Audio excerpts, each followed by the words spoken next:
X, now called Minnesota Staff Fraud Reporting Commentary. I had been following them in the previous year. I reached out through a direct tweet on X on January 16th, and the very same day I got a response back that yes, they would be willing to speak to the Fraud Prevention Committee. Since that first contact, Chair Robbins and I and Representative Hudson have had multiple conference calls with them, and we have had one in-person meeting. At that meeting, they were both former and current employees. I've continued to message with them very often, sometimes daily, and their collective message has been completely consistent. Instead of focusing on fraudsters, DHS leadership instead focused its surveillance on employees. Since then, their expressed fear of retaliation has intensified under an avalanche of fraud in Minnesota. Their numbers have grown from 480 DHS employees, both current and former, to over 1,000 across multiple state agencies. They have told me repeatedly how grateful they are to the House Fraud Prevention Committee for focusing our attention on fraud in the state programs, using their inside information while keeping them completely protected. They have explained that they live in a constant state of fear of retaliation. One only has to look at what happened to Faye Bernstein to understand why.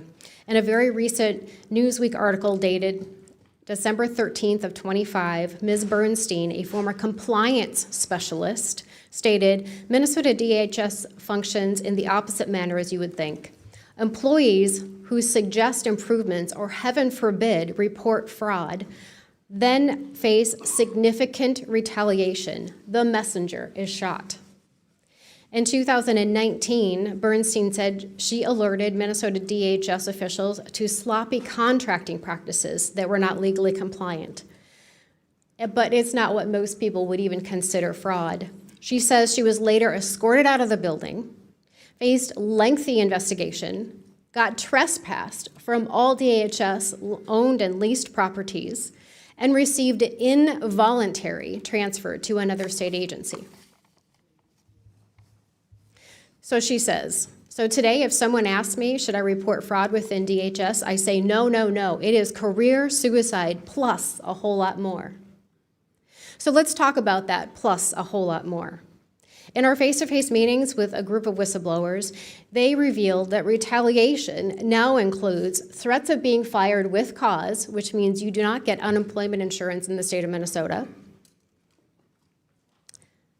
being blacklisted from all state agencies, and I would note most likely our largest counties as well, which are Democrat-run. And then there was a veiled threat of the use of military intelligence against them. They later informed me that it was discovered that in some targeted employees or suspected whistleblowers' personnel files were pictures of their homes and their cars. They also described that supervisors asked them questions about their families that to them felt like a threat. One example was, we need to know where your kids go to school and where their bus stops are. I will also note that whistleblowers we spoke to described many times that DHS used surveillance programs to surveil employees' emails and chats and other communications, looking for keywords like fraud, double billing, underspending, and overpayments. One example that the whistleblowers let me know about Lieutenant Governor Flanagan. April 12th, 2024. Flanagan comes to a DHS Health and Human Services Equity Conference at the Heritage Center and Brooklyn Center. On stage, Flanagan acknowledges the X account and the fraud concerns it raised and publicly denounced the X users and called them weirdos and losers sitting in their mother's basement.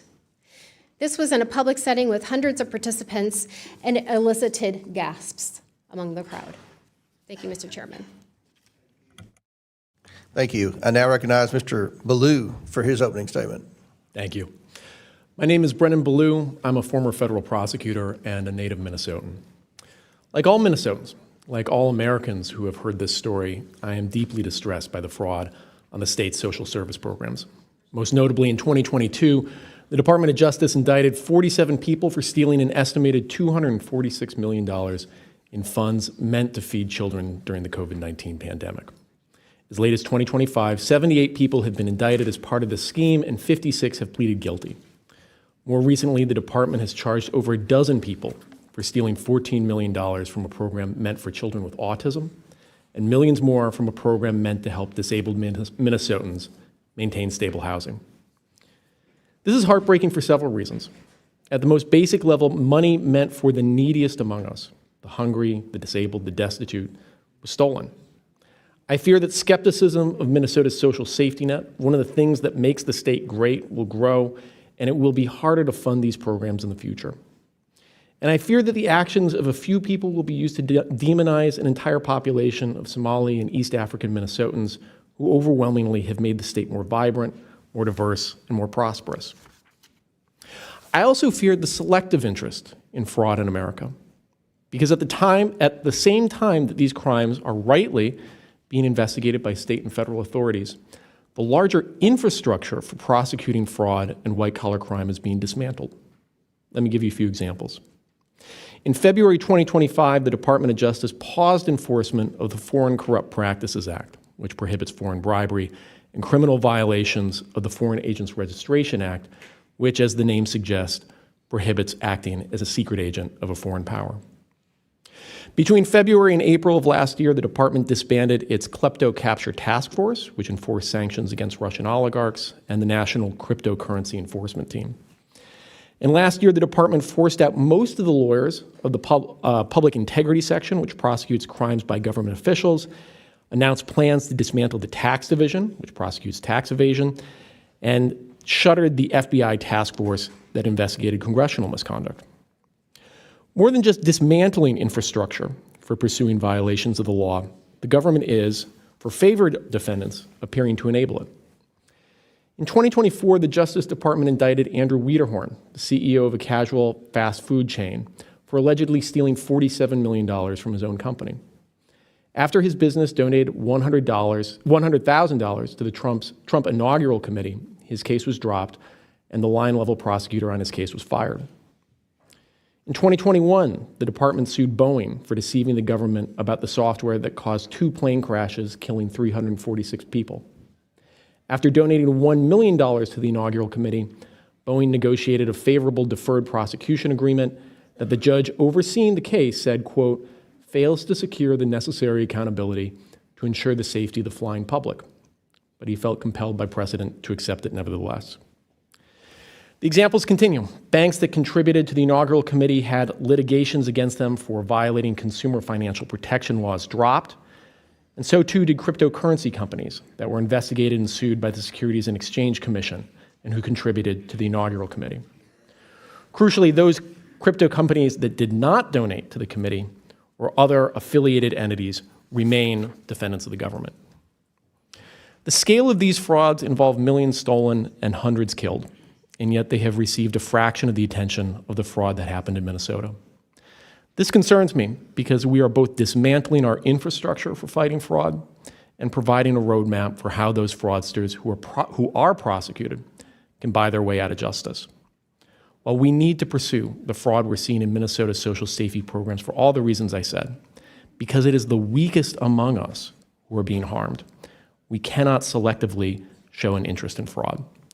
If we do, we put some people, the very powerful and the very rich, beyond the reach of the law. Thank you. Thank you all for your opening statements. We'll now begin the questioning portion of the hearing, and our chair recognizes Mr. Gill from Texas for the first question.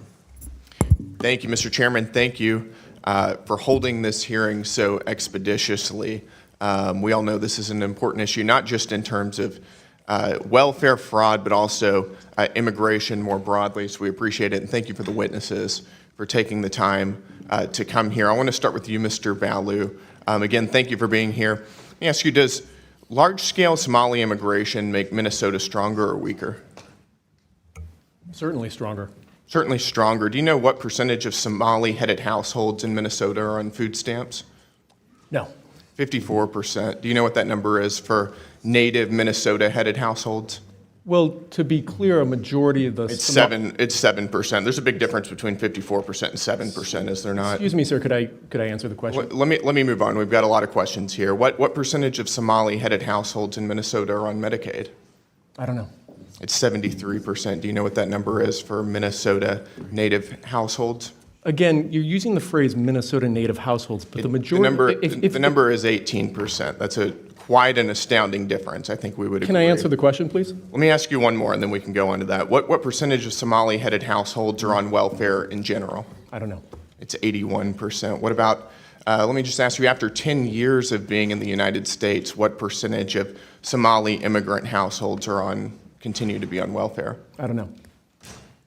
The number is 78%. So even after 10 years, 78% of Somali immigrant households continue to be on welfare. Do you know what that number is for native Minnesota-headed households? Again, you're using the phrase... Non-Somali immigrant-headed households. If I can just answer the question, when you're using the phrase native Minnesotans, the majority of Somali Minnesotans are as Minnesotan as any of us. They were born in the United States. It's only 8,000 of the 108,000 Somali Minnesotans. Nevertheless, the welfare usage is astoundingly different. Let me ask you again, does that make Minnesota stronger or weaker? Again, I'd like the opportunity to answer the question here. Go for it. Again, the majority of Somali Minnesotans are born in the United States, as I understand it. Okay, well, what percentage of working-age Somalians who have been in the U.S. for 10 years or more, how many of them speak English very well? I don't know. About half. The answer is about half. That seems pretty low, doesn't it?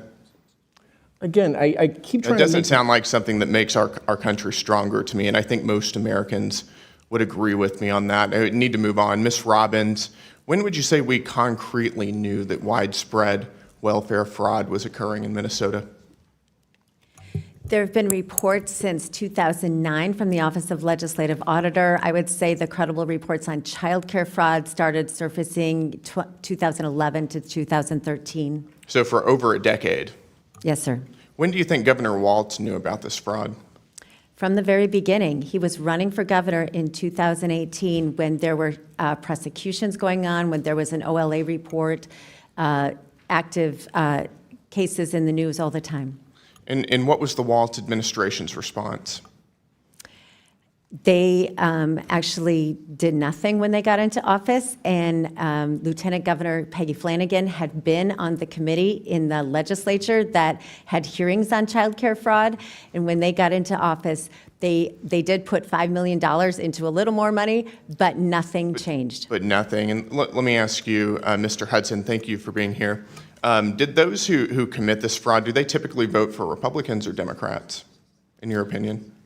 In my opinion, thank you for qualifying like that, I would say they most definitely overwhelmingly vote for Democrats. Do they typically donate to Republicans or Democrats? Not to my knowledge. They opinion? don't donate to Republicans, they donate to Democrats, in my opinion, yes. Got it. So would you say this is the Somali population is an important demographic for Democrats to win over politically?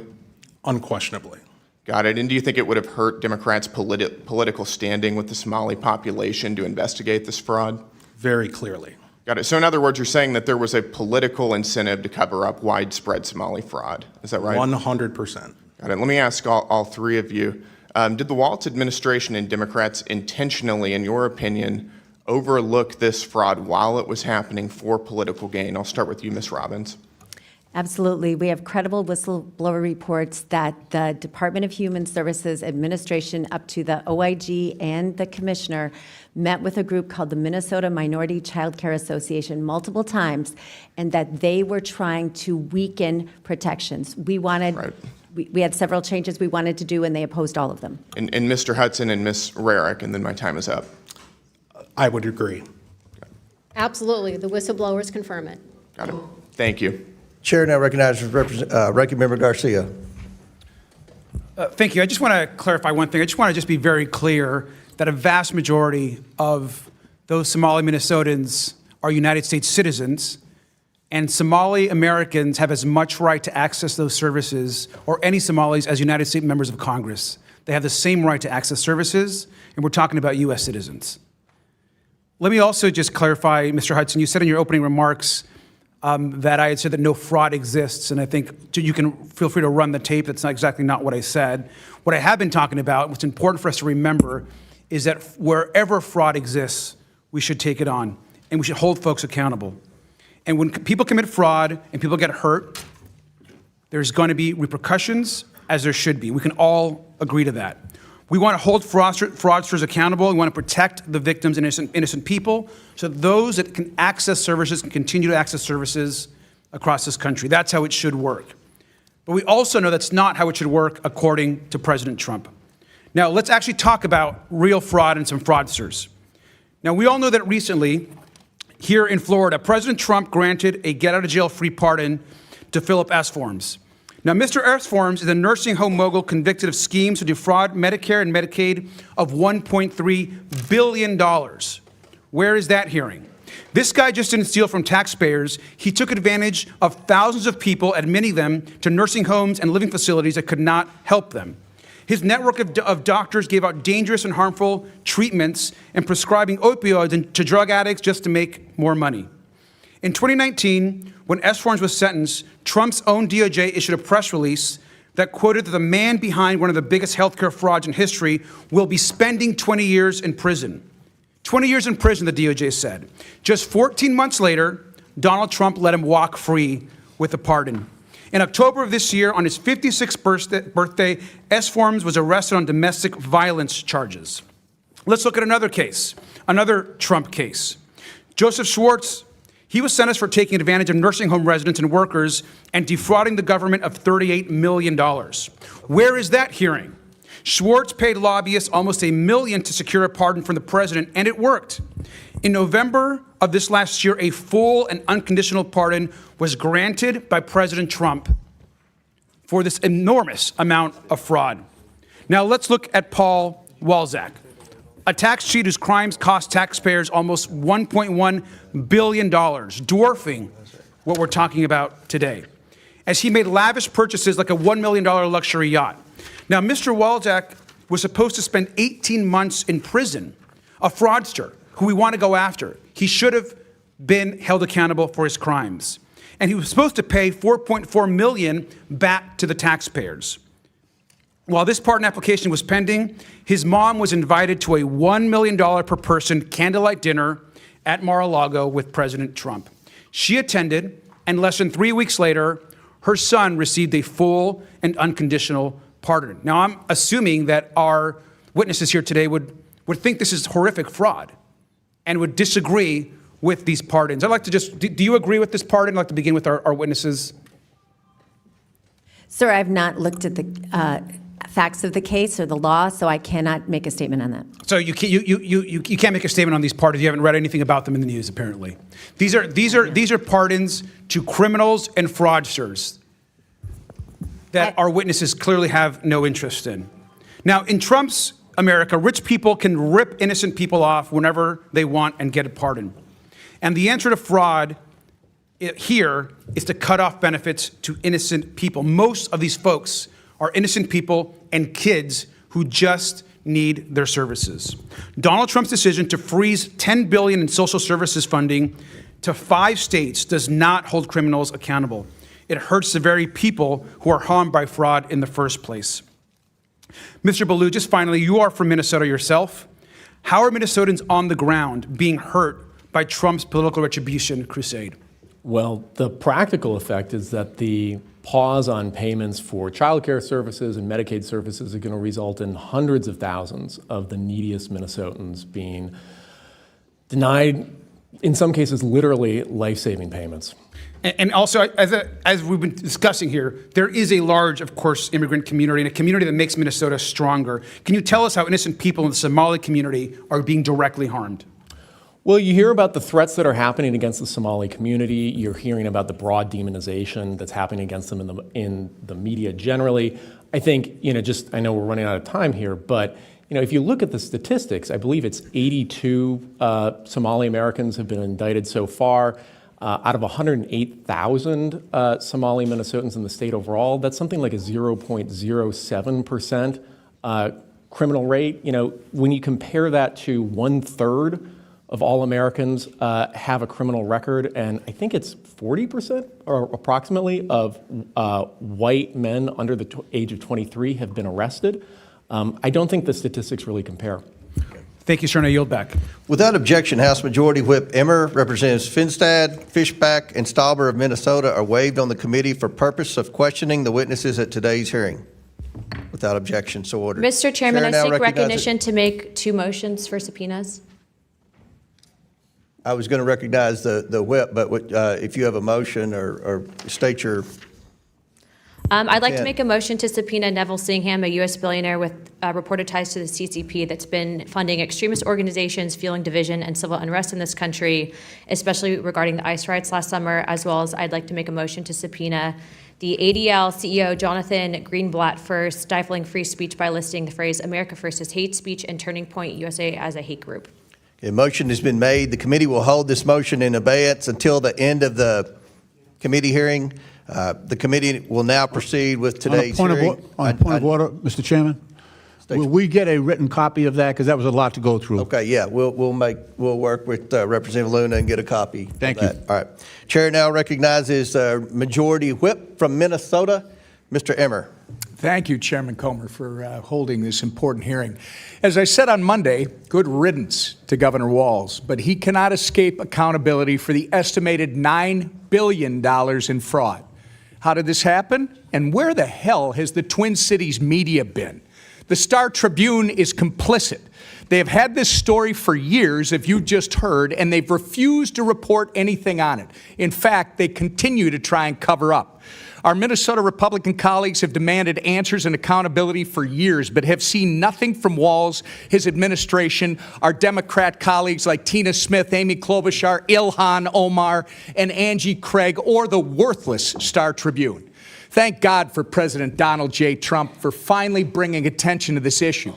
Representative Rarick, I'm going to begin with you. You've been working on this issue for years. You've spoken to the whistleblowers personally. Is that correct? That is correct. You have an understanding that 1,000 whistleblowers running an account on X have come forward to expose fraud in Minnesota state agencies, and they have been entirely ignored by Tim Walz and have even been retaliated against. Is that accurate? That is correct. Even this morning, I got another message. Well, in your experience, are their claims credible or are they politically motivated against Walz? They're completely credible, not politically motivated. In fact, many of these are Walz administration employees, correct? They are actually Democrats as well. Can you quickly give us one example of the retaliation these folks have been facing? Yes, I can. In my opening statement, I mentioned that the most severe ones was that they would be fired with cause, so they couldn't have unemployment insurance, that they would be blacklisted from all state agencies, and I bet that it's also Hennepin County and Ramsey County, as you know, those are Democrat-run, and much, much more. Based on what you've learned, Representative, over the last several years, do you have any doubt that Governor Tim Walz knew about this fraud as it was occurring? He absolutely knew that it was occurring. Thank you. The Housing Stability Services Program was estimated to cost about $2.6 million per year, but before it was shut down last October, it was on track to run about $122 million in 2025. In fact, I think they sucked $161 million out of it from the point it started in 2020 until it was finally shut down. Isn't that correct? That is correct, and Joe Thompson believes that 90% of that was fraud. Yeah. The Quality Leering Center, as uncovered by Nick Shirley, received almost $10 million in funding. Is that accurate? I believe it is. There are more than 80 autism centers in Minnesota under investigation. Is that true? I believe it is, yes. It's clear that someone is criminally complicit. You can't just let this amount of money get out of your administration over a period of 7 years without knowing. There was a hearing in the state regarding the fraudulent housing stabilization program, but before that hearing, Governor Walz fired the official who was slated to testify so that they could not testify and expose what was happening under Governor Walz's watch. Has Governor Walz or Attorney General Ellison fired anyone else to your knowledge, Representative? Not to my knowledge, and that was Eric Rumdahl, and his administration believes that he was he was not fired, but I say he was fired because it was too convenient. Right. Representative Hudson, is it true that 90% of the individuals charged, regardless of what your colleague on the panel just said with his facts and figures, 90% of the individuals charged or indicted with the $250 million Feeding Our Future COVID fraud are of Somali descent? I believe that to be correct. Are you aware that in a 2021 video, Mr. Ellison promised that he would obstruct his own agencies in their investigation of Somali fraud? I am very much aware of that. It's no wonder that criminals in the Somali community felt they were free to steal taxpayer dollars. I'm going to ask you the same question I asked Marion. Do you have any doubt that Tim Walz knew about this fraud as it was occurring? None whatsoever. Walz and Ellison were protecting fraudsters instead of investigating them, and it was purposeful. And it's no coincidence that this is occurring largely in the Somali community. Walz made a sanctuary state, Minnesota, a sanctuary state. He gave free health care, free college, and free licenses to illegals. And Walz looked the other way when Somali immigrants were stealing. Representative Robbins, do you have any doubt that Tim Walz knew about this fraud as it was occurring? None whatsoever. So all three of you have no doubt in your minds that Tim Walz knew about the $9 billion of fraud during his tenure as governor and did nothing about it. It looks like my time is about to expire, and I do want to say to all of you, on behalf of Minnesota, thank you for being here, and justice will be served. Thank you, Mr. Chairman. Thank you, Mr. Whip. Chair now recognizes Ms. Norton from Washington, D.C. Thank you, Mr. Chair. Federal assistance programs are vital for keeping working families afloat and children healthy. Nearly 25% of adults and nearly 50% of children rely on federal assistance, including child care funding, Medicaid, and Children's Health Insurance Program, and the Supplemental Nutrition Assistance Program. Fraudsters targeting government programs have a uniquely harmful impact on Americans. They deprive taxpayers of efficient use of their funds, deprive intended recipients and sometimes the most vulnerable groups in our society of the services and assistance they are eligible for, and they reduce the public trust in government. But answers to fraud is not to freeze critical safety net programs and cause more suffering for Americans who are already struggling to afford everyday expenses.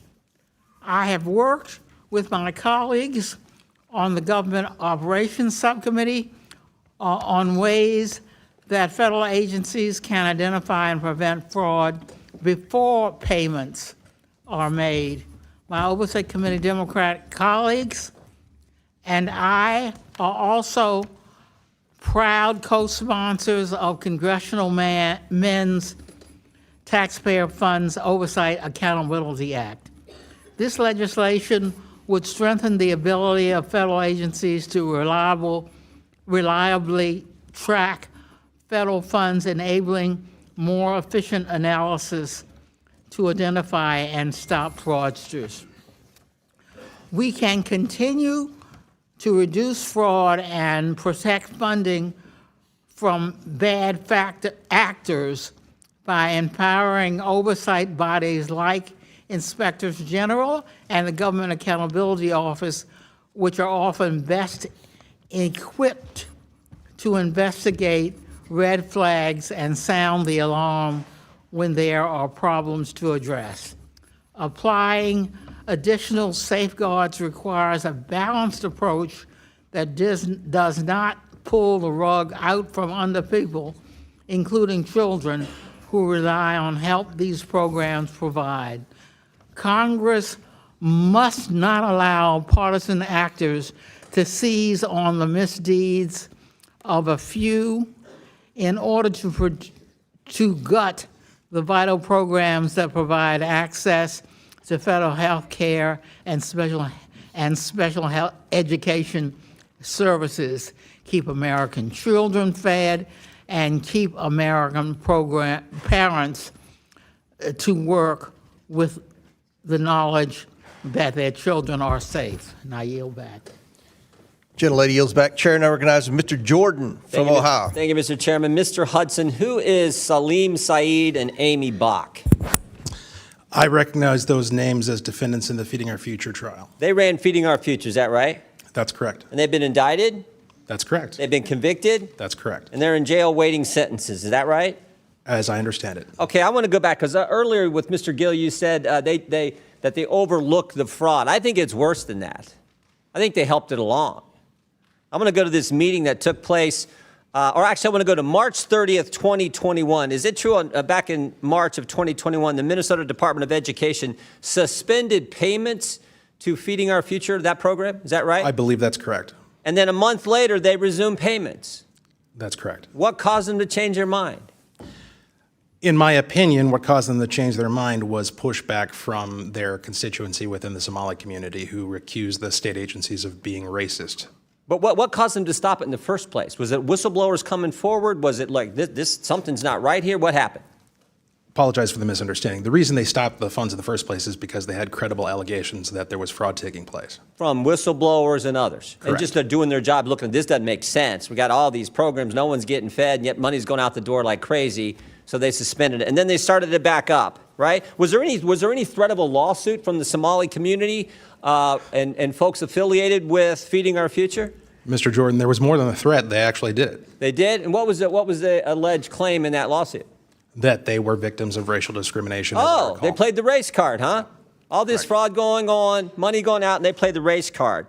Now, it was when I talked about not just overlooking it, there was a meeting that took place between the Attorney General and affiliates of Feeding Our Future. Is that right? That is correct. And what happened at that meeting? Do we know? Yeah, we do, because we have it on tape. There was an audio recording made at that meeting that was entered into evidence in the Feeding Our Future trial, and it was later revealed through work from Center of the American Experiment, the full recording. And my observations of what took place in that meeting was that Attorney General Keith Ellison was focused on one thing and one thing only, and that was keeping these folks in business. There were no questions that he asked of these folks about how the kids are doing, the operation, how they're getting fed, who's being helped. Instead, the focus was entirely on ensuring that the money continues to flow. And I'll add that he went so far as to say that he was going to fight these people in reference to the state agencies. The state agencies are his client. Yeah. And when you said money's going to flow, did money flow to Mr. Ellison's campaign a couple weeks later from some of the folks who were in that meeting? Sure did. How much, do we know how much that was? I do not have that number. So it wasn't just overlooking the fraud. They were actively trying to make sure this program continued, and then they benefited from that politically with contributions to their campaign, all in this same year, all in 2021, when this was all coming to a head. Is that accurate? That is my understanding. And this fraud is much bigger than this, because as I look, it's like 6 different federal agencies. Department of Homeland Security, Health and Human Services, Small Business Association, Housing, Urban Development, Department of Labor, Department of Agriculture, in this program and a bunch of others, they were shaking down the entire federal government, it looked like. 6 different federal agencies. I think you pointed out, over the last 15 years. That's correct.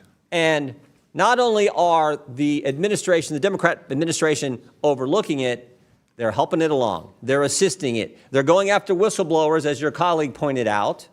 And they're benefiting from all this politically with contributions to their campaign, not to mention the voting issue that you referenced earlier as well. Is that all accurate?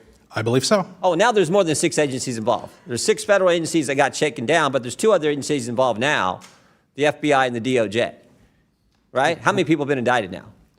I do not have that number in front of me, but it's significant. And I don't know how long y'all been in the legislature. We appreciate your work, appreciate what you do. But have you ever seen anything like this in your time in the legislature? I've never seen anything like this in an agency. Ms. Robbins, you're the chair.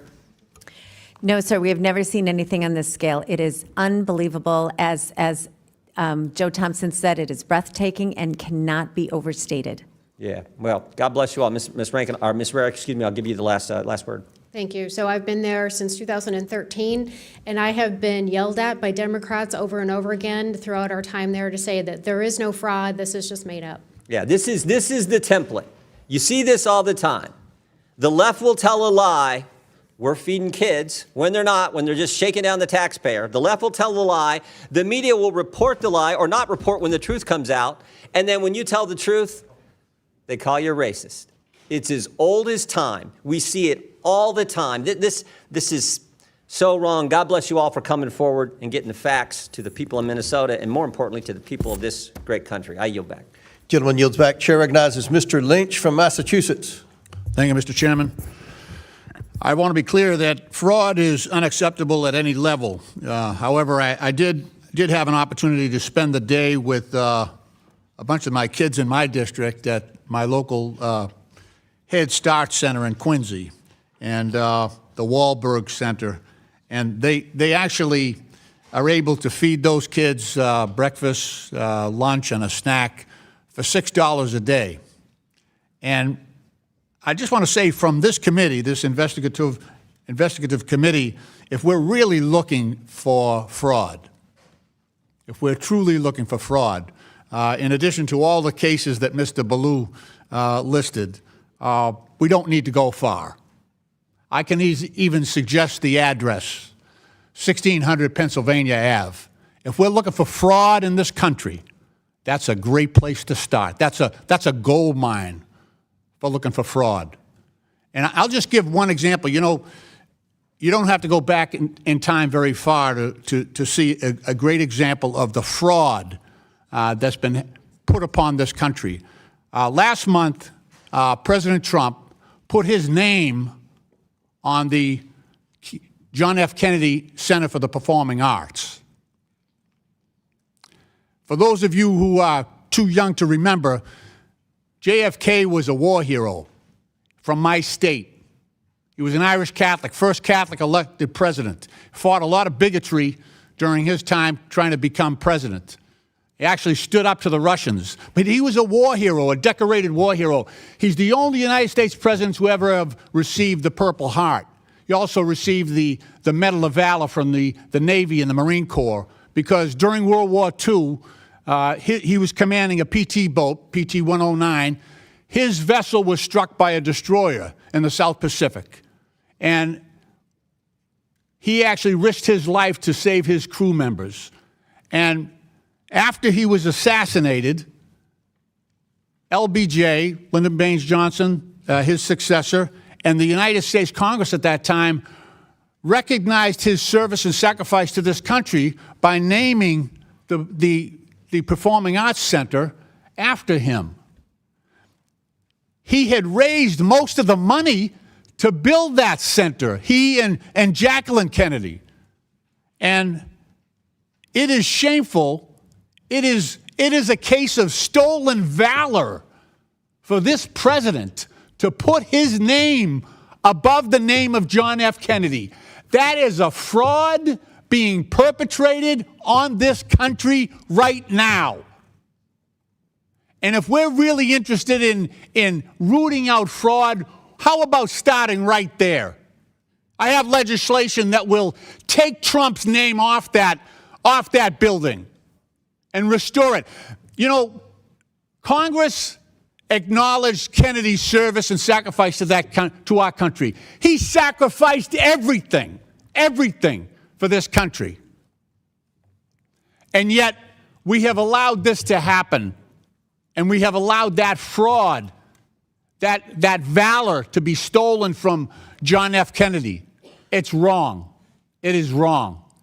And while I know Trump has his supporters and his minions, and there is no depth to the shame that they will stoop to, but we as Americans should defend the history, defend the goodness that has been done by previous leaders.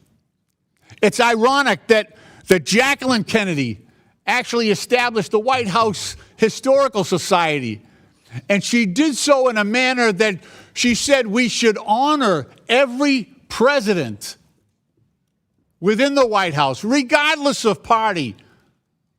but because of the service and the sacrifice that they have made on behalf of our country.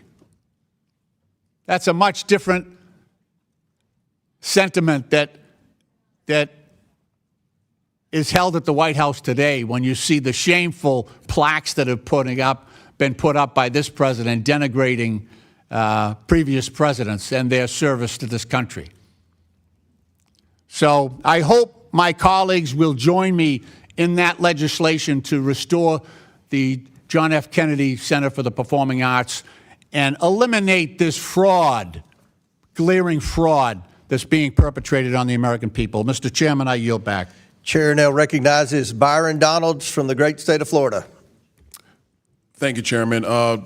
Before we begin, I have a letter to submit for the record titled Collective Request for Congressional Oversight, Systematic Retaliation and Governance Failure at the Minnesota Department of Human Services. Chairman, this letter was written by the whistleblowers and has been provided to the committee. I want to submit that for the record. Without objection, so ordered. Ms. Rarick, first of all, thank you for your service to the state of Minnesota. I want to refer back to your commentary about a meeting where the Lieutenant Governor of the state of Minnesota, Lieutenant Governor Flanagan, came and admonished these whistleblowers. Can you go into more detail about what was said in this meeting? Thank you, Mr. Congressman. So I don't have any more detail other than what I read into the record. Unfortunately, it was obviously a public meeting, and there were hundreds of DHS employees, so Department of Human Services employees there. It was a story that's been reported multiple times on the X page, but I don't have any more details than that, other than the fact that that wasn't the only time that she retaliated. Do you think that the Lieutenant Governor was operating outside of the purview of Governor Walz? So it's interesting, the timing, and it was before he ran as the vice president, and so she was completely almost tied at the hip with Governor Walz at that time in history. I think it's important for people to understand that in virtually every state in the country, the lieutenant governor is essentially chosen by the governor. And so lieutenant governors typically do not operate outside of the purview of the governor. It's kind of their job to, play QB2, if you will, to the governor. So would it be clear to state that the lieutenant governor's comments trying to railroad whistleblowers, trying to demean whistleblowers and discourage whistleblowers was at the directive of Governor Walz? You can definitely assume that because, like I said, at that moment in time, up until the point where the governor ran for VP, she was seen at literally every press conference. She was in all the meetings. They were tied at the hip. They were always together. So if she was saying it, he had approved it. I'm certain of it. Well, I guess you could say she's kind of a knucklehead, too. Moving on, the list of programs in the fraud in Minnesota are rampant. You have the Child Care Assistance Program. You have the Feeding Our Future. You have the Housing Stabilization Services. You have the Early Intensive Development and Behavioral Intervention. You have Integrated Community Supports. Ms. Robbins, you're the chair of the investigative committee. The depth of fraud that you have seen, were there controls in place in the state of Minnesota that could have prevented this fraud? And were these controls ignored by the Walz administration and by the Department of Human Services? Absolutely. So we have many whistleblower reports talking about how DHS undermined ability to strengthen internal controls. So, for example, there was an effort for the Child Care Assistance Program. They have a clear and convincing evidence standard to disqualify someone from being a provider, where all the other programs are a lower standard, preponderance of the evidence. There was an effort to make this a lower standard so it was easier to disqualify people to preponderance. And the Minnesota Minority Child Care Association, which was run by a group of Somali providers, opposed it, and DHS went along with their recommendation. And in a similar vein, we were trying to reduce the number of child care employees with children that could work in these child care centers, because that was one of the vectors of fraud, right. And they opposed that. So you had the Somali community who on purpose was petitioning the state of Minnesota to lower the standards Lower the standards to be able to make sure that fraud cannot be caught. Is that correct? Well, they wanted to keep the standard clear and convincing, which makes it harder to disqualify people. So it makes it harder for them to be disqualified from wasting taxpayer funds. Is that absolutely correct? Okay. Ms. Robinson, I want to stay with you. I want to talk about use of funds. You've talked about some of these funds were used to buy property in Kenya, Yes, sir. property in Turkey. Do I have that correct? Yes. Remittances back to Somalia. Yes. I think it's important for the committee to understand that these remittances, in part, are used in what's called the Hawala. I want to make sure I have the terminology right. The Hawala network. Ms. Robbins, can you speak to what the Hawala network is? Yes. So it's an informal network where someone goes to a Hawala place in Minneapolis, which is like a money exchange or a money sending site, and they say, I want to send X amount of dollars, and then there's a receiving site in Somalia, and they put take the cash out. So money doesn't cross the border. It's an order for money here that gets transmitted to Somalia. For the time, because I'm out of time, I want to expound. In Somalia and other parts in the Middle East region writ large, a Hawala network is a bunch of money exchangers, hand to hand, not bank account to bank account. Exactly. And what is clear in Somalia and other parts is that Al-Shabaab, the largest Al-Qaeda affiliate in Somalia, they have their hands all through this network. So taxpayer money, United States dollars, that are being remitted into Somalia, in part, have been utilized or have fallen into the hands of Al-Shabaab. Do you think that's a correct assessment? Yes, we have plenty of evidence of that, from money directly going to Al-Shabaab, but then also indirectly because they take a cut of whatever gets sent to Somalia. Thank you so much, Chairman. I know I'm over. Thank you for the additional time. Mr. Chair, I seek recognition for unanimous consent request. Chair recognizes Ms. Presley. I ask unanimous consent to enter into the record a December 2025 article from the Minnesota Star Tribune titled, "Contrary to Trump's Claims, Somalis Add $8 billion to Minnesota's economy." Without objection, so ordered. Chair recognizes Ro Khanna from California. Thank you, Mr. Chairman. Mr. Chairman, fraud, waste, and abuse is not a partisan issue. FDR in 1932 with the New Deal railed against inefficiencies and fraud and waste in state and local government. I want to be clear. Many in the Democratic Party stand against the misappropriation or misuse of taxpayer dollars. The reality is, as a progressive Democrat, I believe the ultra-wealthy should pay more. But I want that money going for the health care, the child care, and the education of the American people.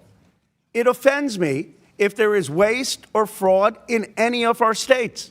That's why I called for people in my state of California to share stories of inefficiencies, fraud, or wasteful spending. I partnered with the All In podcast to advertise that we need to be responsible stewards of our tax dollars. And I believe we should be doing this for all 50 states. I challenge my colleagues on the Republican side. Let's have an audit of all 50 states to make sure that government money is being spent wisely. We don't need to make these partisan hearings. Every American has a stake in making sure that they have a receipt for where their tax dollars are going. Every American has a stake, if we're going to ask them to pay tax, to make sure that that money isn't being wasted. And I'd like to see this committee work together to stand up for basic fairness of the American taxpayers. I certainly am going to do that in the state of California, and we should be doing that in all 50 states. Thank you, Mr. Chairman. Thank you, Representative Khanna. And I believe you're sincere, and we want to work with you on fraud in any state. If it's a Republican state, Democratic state, we don't care. The mission of this committee is to root out waste, fraud, abuse, and mismanagement, and we would gladly work with you. Thank you, Mr. Chairman. Yes, sir. Mr. Chairman. Mr. Chairman. Chair recognizes Mr. Biggs from Arizona. I have a UC request. Proceed. Thank you. First one is Arizona has recovered just 5% of taxpayer dollars lost in a $2.5 billion Medicaid fraud scheme. Without objection, so ordered. And I'll save the rest for the future. No, I've got a bunch more, but not right now, Mr. Chairman. Okay, all right, thank you. Chair recognizes myself for 5 minutes of questioning. Yesterday, Minnesota's Office of the Legislative Auditor published an audit of the state's Department of Human Services Behavioral Health Administration grants. I'd like to enter that report and its cover letter into the record. Without objection, so ordered. The cover letter of this report states, quote, however, during the course of our audit, we identified a number of documents that the Behavioral Health Administration either backdated or created after our audit happened, end quote. It sounds like Governor Tim Walz's Department of Human Services may have been fabricating evidence by creating documentation after the fact to mislead voters, to mislead auditors. This new report noted that one grantee who received nearly $680,000 from this agency for 1 month's work, but could not provide any documentation or proof that any work was actually completed. What's more, and this is the kicker, the report notes that the grant manager who approved this money left the agency within days of approving the grant to take a job with the very same grantee that they approved money for. So very quickly, Representative Roberts, have you ever seen anything like this in your time as a member of the Minnesota's Fraud Prevention and State Agency Oversight Policy Committee? We have heard whistleblower reports of backdating and falsification before, and we also have a record of earlier in the CCAP, the child care fraud, where they would allow the providers to submit records far after the investigation and accept them as true. So clearly this has been a pattern at the agency and it's unacceptable. Unbelievable. And we want to work with you. We want to work with these whistleblowers. We're serious about this. The Trump administration's on the ground. We want to catch these people and we want to put them behind bars, and we want to hold any politician that participated in these schemes accountable. Representative Hudson, who's to blame for this dysfunction? Well, the blame can go around quite a bit, but as Tim Walz himself said, the buck stops with him. Representative Robbins, do you have any examples of how the Walz administration blocked investigators from moving forward with high-priority fraud investigations? Yes, we do, Mr. Chairman. I have met with whistleblowers and gotten documents from them about how after the original CCAP whistleblower report came out in March and April of 2019, subsequent to that, there was an Office of Inspector General within DHS that had investigative authority to do surveillance, warrants, and seize electronics, and they were shut down. They were told they could no longer do criminal investigations. They were told they could no longer meet with the Bureau of Criminal Apprehension agents that were assigned to them without supervisor's approval.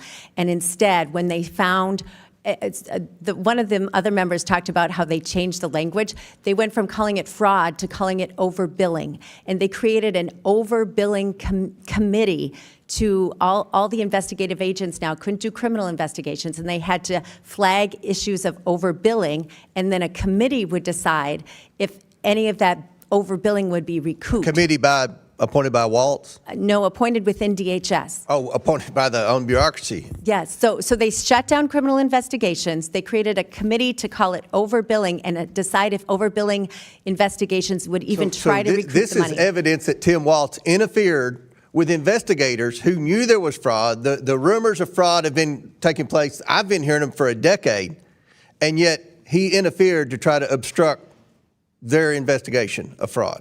Yes, his agency shut down criminal investigations. Representative Hudson, we didn't get $9 billion stolen overnight. How did the fraud in Minnesota become so widespread? Well, listen, let me give the maximum benefit of the doubt that these programs were designed for a beneficial legislative intent. Of course. The way that it happened was by when people recognized that the system wasn't working and they raised those concerns were ignored, and a culture suppressing raising those concerns was fostered by the Walz administration. So obviously there was a lack of oversight by the Walz administration. Why would Governor Walz let $9 billion in fraud occur? Mr. Hudson. In my opinion, because it was politically beneficial to Democrats. Again, the Somali community is a huge constituency group, and we've had some tight races in Minnesota, and it makes a difference for them. Because it's a huge part of the Democrat voting base in Minnesota. Is that correct? Correct. Representative Varick, Governor Walz's announcement not to seek a third term seems to be an admission of guilt, I think, to most Americans, and an attempt by the Democrat establishment to cover up his role in the rampant fraud. He claims this is so he can focus on defending the people of Minnesota against criminals who prey on our generosity. As someone who has been in the Minnesota legislature longer than Tim Walz has been governor, can Governor Walz actually be trusted to defend Minnesotans when he allowed fraud to fester for his entire tenure as governor? Mr. Chairman, if Governor Walz was serious about stopping fraud, he would have done it in 2019 when he took office. He has done nothing other than appoint commissioners that suppressed fraud and retaliated against their own employees. And just think, this man was almost elected Vice President of the United States. This was the pick for the sitting Vice President of the United States to be the next Vice President of the United States. This is unbelievable. If people aren't held accountable, if people don't go to jail for this, this will continue, not just in Minnesota, but other states. And we're going to do everything we can on this committee to work with you all and every whistleblower in Minnesota and any other of the 49 states who wants to come forward to expose waste, fraud, and abuse. We're going to work with you and eliminate it and hold people accountable. Chair now recognizes Mr. Mfume. Is that right? Mr. Chairman, I just have a UC request. Okay, go ahead. First one is from the American Immigration Council. Immigrants contribute billions to federal and state taxes each year, as well as immigrants do not commit more crimes in the U.S. despite fear-mongering. Without objection, so ordered. Chair now recognizes Mr. Mfume from Maryland. Thank you very much, Mr. Chair. I want to thank you and the ranking member for bringing us together on this today. I have a request for unanimous consent to enter into the record a letter from James Clark, the Inspector General of the Minnesota Department of Human Services, directed to the Fraud Prevention and State Agency Oversight Committee of the House of Representatives in Minnesota, requesting information on the alleged 700 tips that have been received. I'd like to enter that with unanimous consent, Mr. Chair. Without objection, so ordered. Mr. Chair, I know we're up against the clock. Many of us are trying to get to the special briefings on the action that has taken place in Venezuela, and so we are leaving one by one. I do want to try to get a couple of things in before I have to depart also. I want to thank you again. As ranking member of this committee's subcommittee on government operations, it has been my focus to combat waste, fraud, and abuse within the federal government for the last 3.5 years. Regardless of what side you're on, what side of the aisle, or what you believe, as has been stated, everybody should be against fraud. It requires our collective attention to address the issue and to minimize the consequences that we are seeing that are taking place. Not minimize the consequences to the perpetrators, but minimize the hurt to taxpayers in this country. As ranking member of that committee, we have committed ourselves to fight this full and necessary issue over and over again. And I believe that from most of the people I've heard, we all are in concurrence that stealing from taxpayers is the wrong thing, period. Now, the distinguished gentleman from Texas, Mr. Sessions, and I, who is the chairman of that subcommittee, have been working together on a bipartisan basis to create a congressional scorecard to assess the progress of key government spending programs in reducing fraud and improper payments, both through the federal government and through states. Additionally, through the American Rescue Act plan, Congress has provided funding for PRAC, as well as the Pandemic Analytics Center of Excellence to deter, detect, and prevent fraud across multiple state agencies and multiple federal agencies. I've also co-led several bills here in the House that address that type of fraud.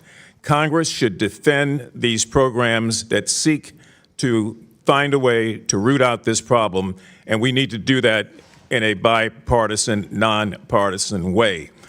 The Council of Inspector Generals for Integrity and Efficiency, in their report a year and a half ago to the Congress and to the President, found that every dollar spent on the Office of Inspectors General, as a result, $26 was saved for every one that was spent. Now, that's a return on investment that taxpayers deserve, and unfortunately, the Trump administration illegally defunded CIGIE last year, and I've joined with my colleagues, several of whom on this committee, in leading several letters to oppose that unlawful set of firings of inspector generals. I urge this administration again and my colleagues to restore the congressionally designated funding to CIGIE and the offices of inspectors general so that we might be able to continue the work necessary to combat waste, fraud, and abuse.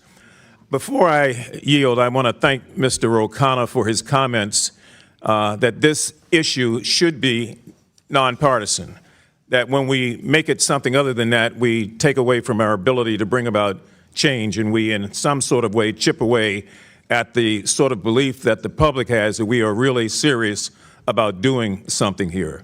So it was concerning to me also to have heard some of the xenophobia that began earlier in this hearing, Mr. Chairman. Differences versus similarities. And when we do that, we create the problems that we always are trying to do away with.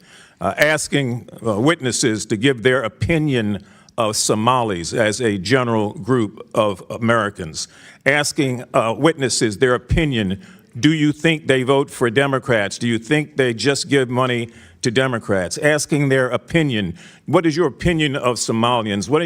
We might as well say, what is your opinion of Jews? What is your opinion of black people? What is your opinion of Latinos? That sort of thing, although it may sound good and play to the issue, creates a slippery slope.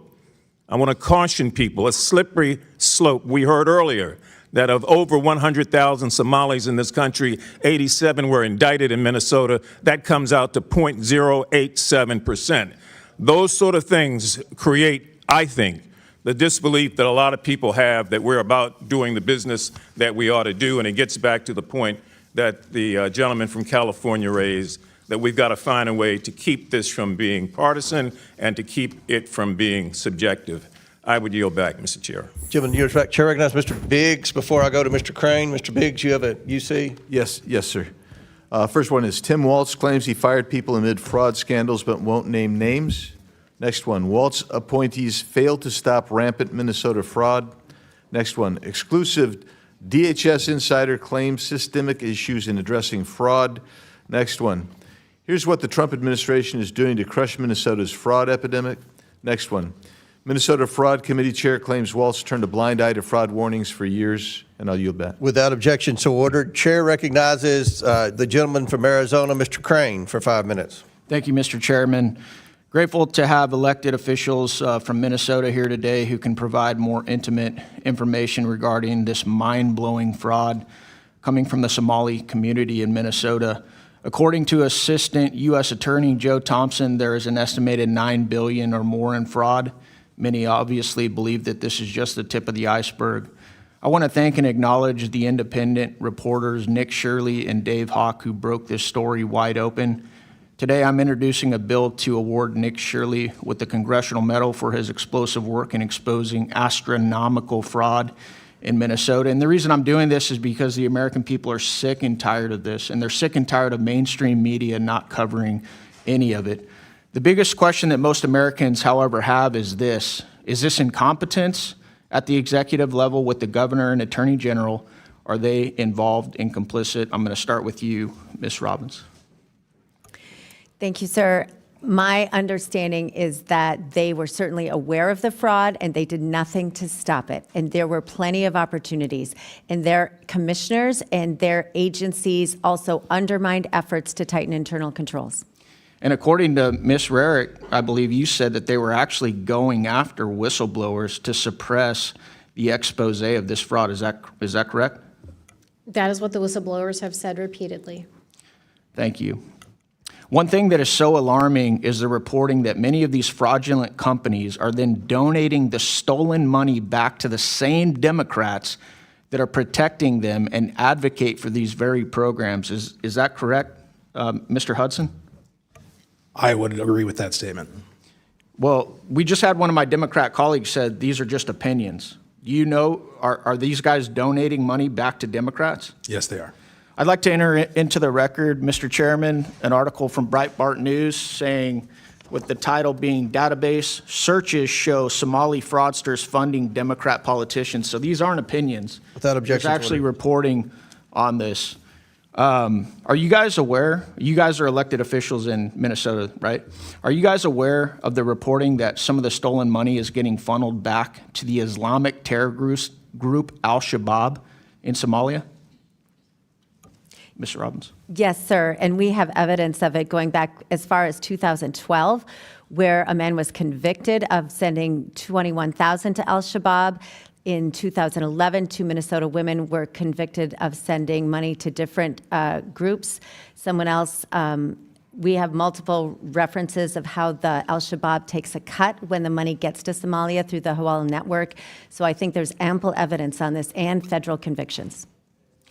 Yeah, that's outrageous.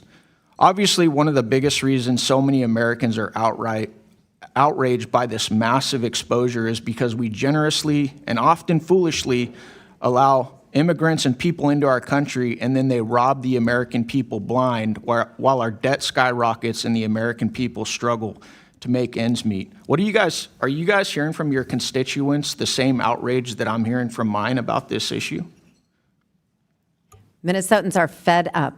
Everywhere I go in the state, Minnesotans are so frustrated. As I said in my opening remarks, we are a highly taxed state, and they are angry that this much of their money, $9 billion, is being absconded by criminals.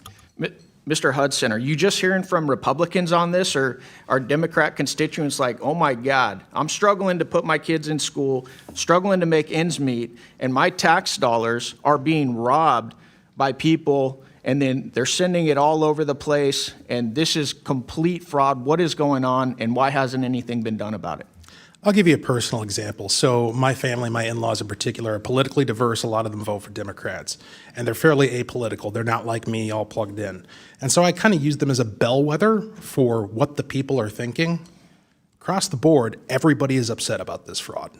And I'm guessing when you guys bring this up, whether it's to the Walz administration, whether it's to the AG, the number one thing that comes back at you is you're a racist, you're a white supremacist, or you're an Islamophobe. As we've seen Governor Walz now trying to answer for these questions, he's doing it at the national level. Do you guys hear the same thing at the state level as well?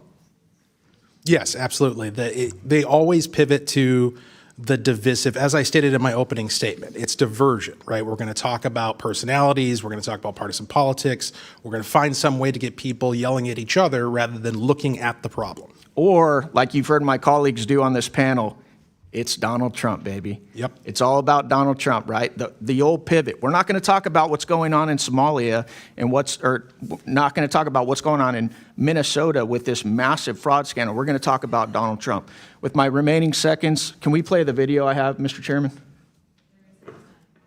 Or did we run out of time? We did run out of time, but can we put that in the record with that? Can we? Thank you. Thank you, Mr. Chairman. I yield back. Okay, thank you. Representative Crane yields back. Chair recognizes Ms. Stansberry from New Mexico. Thank you, Mr. Chairman, and Happy New Year. Welcome to our guests. Thank you to our legislators for being here today and to our guests. You know, I come to these committee hearings, I'm ready to debate the topics. I'm grateful that you're bringing this case to our attention. Yes, we need to prosecute these crimes, period. Let's do that. And I'm also grateful to see that this committee is actually conducting a hearing that is in its jurisdiction, which is oversight over government fraud. But I do have to say, to my colleague's point that was just made, that I am surprised to see the focus, given that the President of the United States and the administration are engaged in fraudulent behavior literally daily, including just a few days ago, invading a foreign country, using the United States military to take their oil, and notifying oil and gas companies before the United States Congress, and the president claiming last night that he is personally going to control the oil and give government kickbacks to oil and gas companies. So why are we not investigating that? It definitely gives you the impression that there's a double standard in this country. I also want to say that I'm troubled to see that this hearing is being held in conjunction with an announcement that the administration made just yesterday that they were going to freeze $10 billion in federal funding for childcare and family assistance to 5 states across the country. And if you watched the president's crazy address yesterday, you heard him say it himself. But I want to say one thing, because my colleagues have pointed out all about weaponizing the government for political purposes. Well, these 5 states happen to have one thing in common. They all have Democratic governors and gubernatorial elections this year. Is this a coincidence? I don't think so, my friends.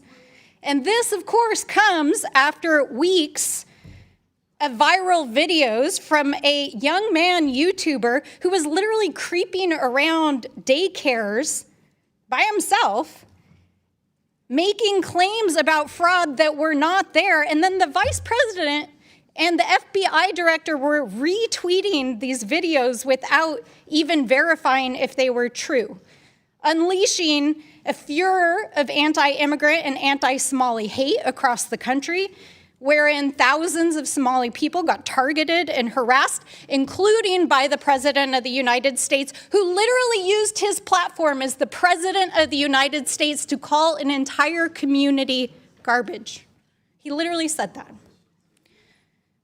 So we're not accusing people of being xenophobic and racist. They are being xenophobic and racist, including the President of the United States. And I want to say, for one, that I stand with the Somali and the immigrant community standing here today.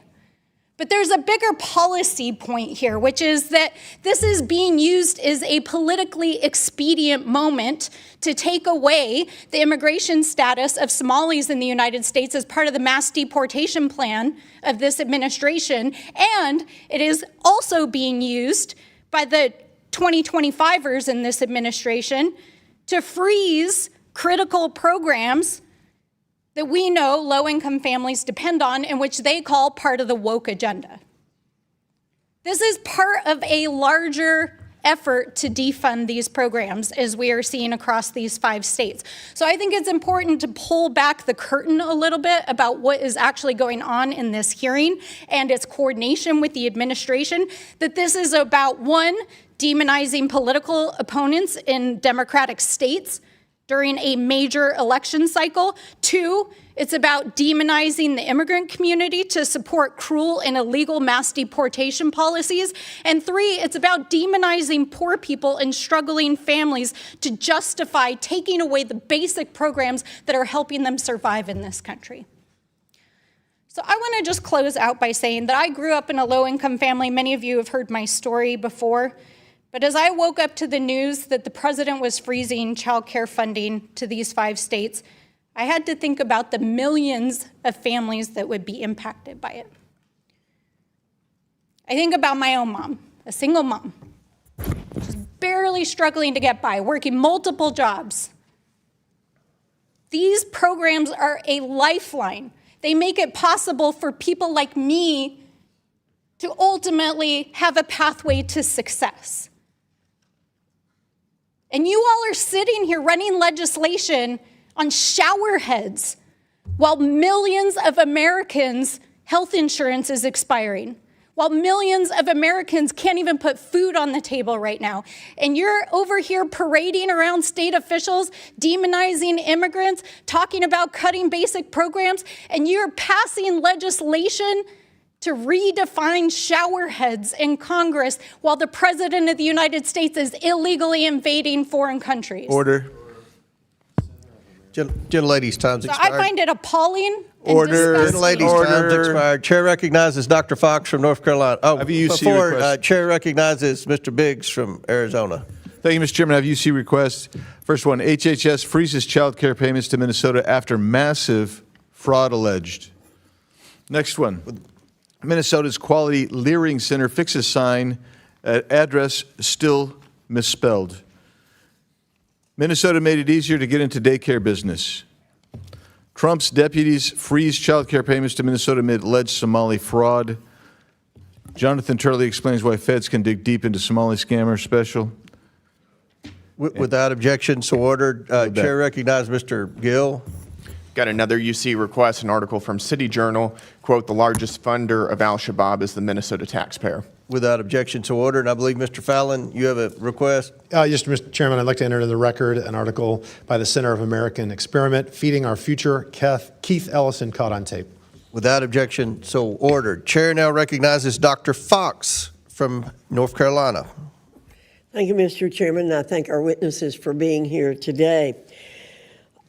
Representative Robbins, when Governor Walz testified before this committee last June, I reminded him that the fraud involving the nonprofit Feeding Our Future established Minnesota as ground zero for the largest COVID-19 fraud scheme in the nation. Feeding Our Future took $250 million in federal funds out of the mouths of hungry children, which amounts to $1,600 per child living in poverty in Minnesota. According to the FBI, the $250 million in federal taxpayer money was funneled, quote, into luxury homes, cars, and lavish lifestyles while families struggled, end quote. The FBI stated it, quote, will not allow criminals to rob federal programs and walk away unscathed. We'll expose their schemes, dismantle their networks, and ensure they face the full weight of justice, end quote. Last June, Governor Walz assured me that he, quote, wholeheartedly, end quote, supported the federal government's efforts to bring to justice those who stole federal taxpayer money at the expense of hungry children. If he had been true to his word, we would not be sitting here today. However, the committee's back today because the Feeding Our Future scam is just the tip of the iceberg of fraud in Minnesota and perhaps beyond. Representative Robbins, Democrats in your state have tried to dismiss your inquiry into the Feeding Our Future fraud as a partisan political exercise. Is exposing fraud and theft of taxpayer funds a partisan activity? No, ma'am. As I said in our first committee hearing, it is nonpartisan. Everyone should want to protect taxpayers and vulnerable citizens. And we completely agree. Representative Robbins, did Governor Walz work with you and your committee wholeheartedly to bring justice to those involved in the Feeding Our Future fraud? No, ma'am. They have ignored the documents we have provided to them. We did a hearing in February of 2025 on childcare fraud that was outlined in the Nick Shirley video, and we gave them a list of 72 childcare providers that we were concerned about that got $1 million each or more. And as we saw in the Shirley video last month, they have done nothing about it. Representative Hudson, for several years we've heard about whistleblowers, highlighted by some of us in Congress who noted instances of fraud in Minnesota. With this in mind, the recent allegations from Nick Shirley regarding staggering amounts of fraud involving child care centers come as no surprise. What kind of climate did Governor Walz create for whistleblowers? Well, I think he did a really good job of demonstrating for us the kind of climate that he's created yesterday when in an unhinged rant, he tried to throw Deputy U.S. Attorney Joe Thompson under the bus, a guy who's been doing this for, I believe, 16 years. If he's willing to throw a Deputy U.S. Attorney under the bus, what do you think he's going to do to a state agency employee? That's the climate, and everybody who works for the Walz administration knows it. Thank you. Representative Rarick, do you believe the Walz administration seriously pursued whistleblowers' reports of fraud? I think that the Walz administration seriously retaliated against whistleblowers and ignored them and dismissed them. And, in my opening statement, I talked about the threats of firing them and blacklisting them and things like that. So that's what the Walz administration focused on. Representative Rarick, innocent American taxpayers are collateral damage in the Democrats' reckless disregard for taxpayer funds. Hard-working Americans and their communities are left to pay the price. What lessons can other states and federal officials take from your work to expose the stunning amount of fraud and the network of those who enabled it that you all have exposed in Minnesota? Yeah, the answer to that is very simple, and that is if you just do simple, basic good governance like reconciliation and a few other financial controls, you won't have the problems that you have here. And if you don't retaliate against your employees, your frontline workers that point out fraud, you won't have this problem either. Representative Hudson, do you have anything you'd like to add to that? Yes, absolutely. You have to have a culture of good faith, and that is what is lacking in Minnesota. There is not a culture of good faith. And you see a very strange strategy going on right now with Minnesota Democrats, where every day they're denying this problem, which really strikes me as bizarre because we know there are more prosecutions coming. So what are they going to say as story after story drops, and we can cite time and date where they said it wasn't a problem? Thank you. And Mr. Chairman, I'd like to note that it was the Education and Workforce Committee when I was chair that first brought this issue to the public's attention, and we got nowhere under a Democrat administration. Thank you, Mr. Chairman. I yield back. Exactly correct. Thank you, Dr. Fox. Chair recognizes Ms. Summer-Lee from Pennsylvania. Thank you, Mr. Chair. I think like so many people on this committee have already articulated, nobody here believes that rooting out fraud and waste and abuse is not a top priority of this committee, of our caucus, of their conference. It is. If you're on this committee, it is the top charge that we all undertake incredibly seriously. But I think, like so many things with the modern Republican Party, it's like you're skulking right around the edge of things, but too often, your bigotry, the Republican Party's own bigotry, is imprisoning them and keeping them from ever actually doing something that helps, not harms, the American people. And this is another one of those instances, right? When it's a person of color, if it's 2 or 3, it's a pattern, and the entire community must be indicted. But if it's 100 Republicans, it's just not bad. Neither here nor there, because it's important. That's why we have routinely held hearings where we actually go over with the Government Accountability Office their high-risk list. We take it seriously. But the tone of this hearing seems to be a hypocritical witch hunt. It's hard to take it as anything but that, rather than an actual oversight effort. Our federal government currently has the tools to catch and prevent waste, fraud, and abuse. It's how the alleged fraud in Minnesota was caught by the Biden administration in the first place. Mr. Blue, as a former federal prosecutor, you're familiar with some of the tools that we have, correct? Yes. Just briefly, could you please verify the following tools for me? Yes or no? Does the Government Accountability Office work to reduce waste, fraud, and abuse? Yes. Do inspectors generals work towards these goals? Absolutely. What about the Council of the Inspectors General on integrity and efficiency? Yes. Are whistleblowers important to rooting out waste, fraud, and abuse? Absolutely. Has the Trump administration helped or hurt these tools? Certainly hurt it by disbanding the Council for Inspectors General and then ultimately firing 19 IGs. Thank you. That's right. Again and again, Trump has attacked the oversight mechanisms within the federal government. He illegally fired 17 inspectors general and other key personnel. He goes after whistleblowers and he tries to roll back their protections. He routinely ignores the rampant corruption within his own administration. Republicans have turned a blind eye to all of this. They have held no hearings on these actions. And this hearing today isn't even about fraud generally within the federal benefits system, which we would welcome. Republicans have cherry-picked a blue state and an immigrant population, vulnerable, to demonize. To be clear, Minnesota is not the only state with a fraud problem. To truly tackle waste, fraud, and abuse, we need to approach the issue with a scalpel, not a mallet. Discovering that people are committing fraud in the federal program does not mean we should smash the whole thing and end it. It means its oversight mechanisms need to be improved. That's why it's so disappointing to see that the Minnesota House Fraud Prevention Committee that our witness, the Honorable Kristen Robbins, chairs, has issued no reports on these uncovered schemes. It hasn't advanced any legislation to address the issue or even shared whistleblower reports with their Democratic colleagues. They've just held a bunch of hearings and generated headlines, something our committee is all too familiar with.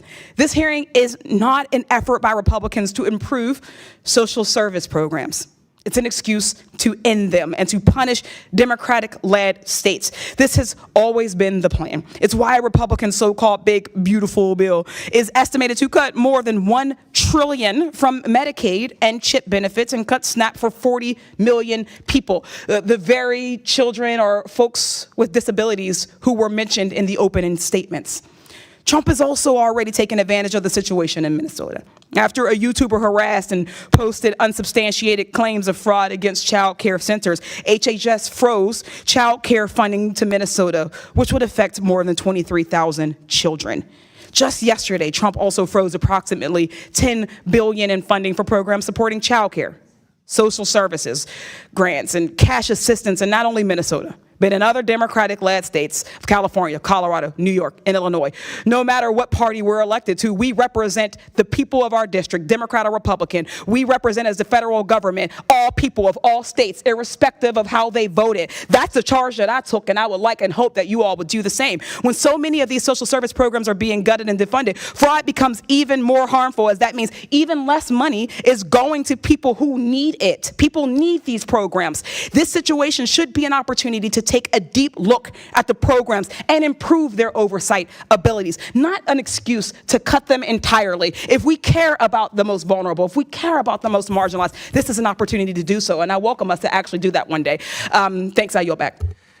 Ms. Lee, the IGs are hired to identify fraud. They haven't identified fraud. The IGs have failed. But anyway. You all have failed. No, you all continue to fail. We've done nothing. You've had the gavel, Mr. Comer. We barely do hearings on anything that actually affects change. You have power here, and yet you don't do anything. Yes, he actually initiated this, sir, but thank you so much for your opinion. You have failed. I yield it back. Chair recognizes Mr. Perry from Pennsylvania for 5 minutes. Thank the chairman. And I'd just like to point out to everybody that at this very moment, we're going to consider an appropriations bill that had an earmark in it for $1 million for another Somali-led organization whose family has ties and convictions to ISIS and fentanyl-related addiction. And I think it's very difficult to just, for all of us to determine what's legitimate and what's not. But I would just ask if the committee will play the video that Mr. Crane had referred to for me at this time.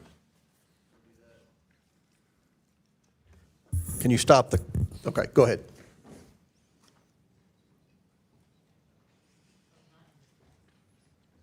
We get the sound turned up. You can see the subtitles there.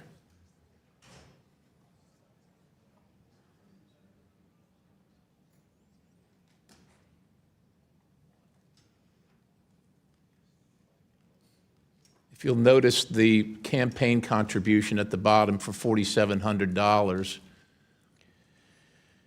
and then the $250 million fraud scheme associated with said individuals.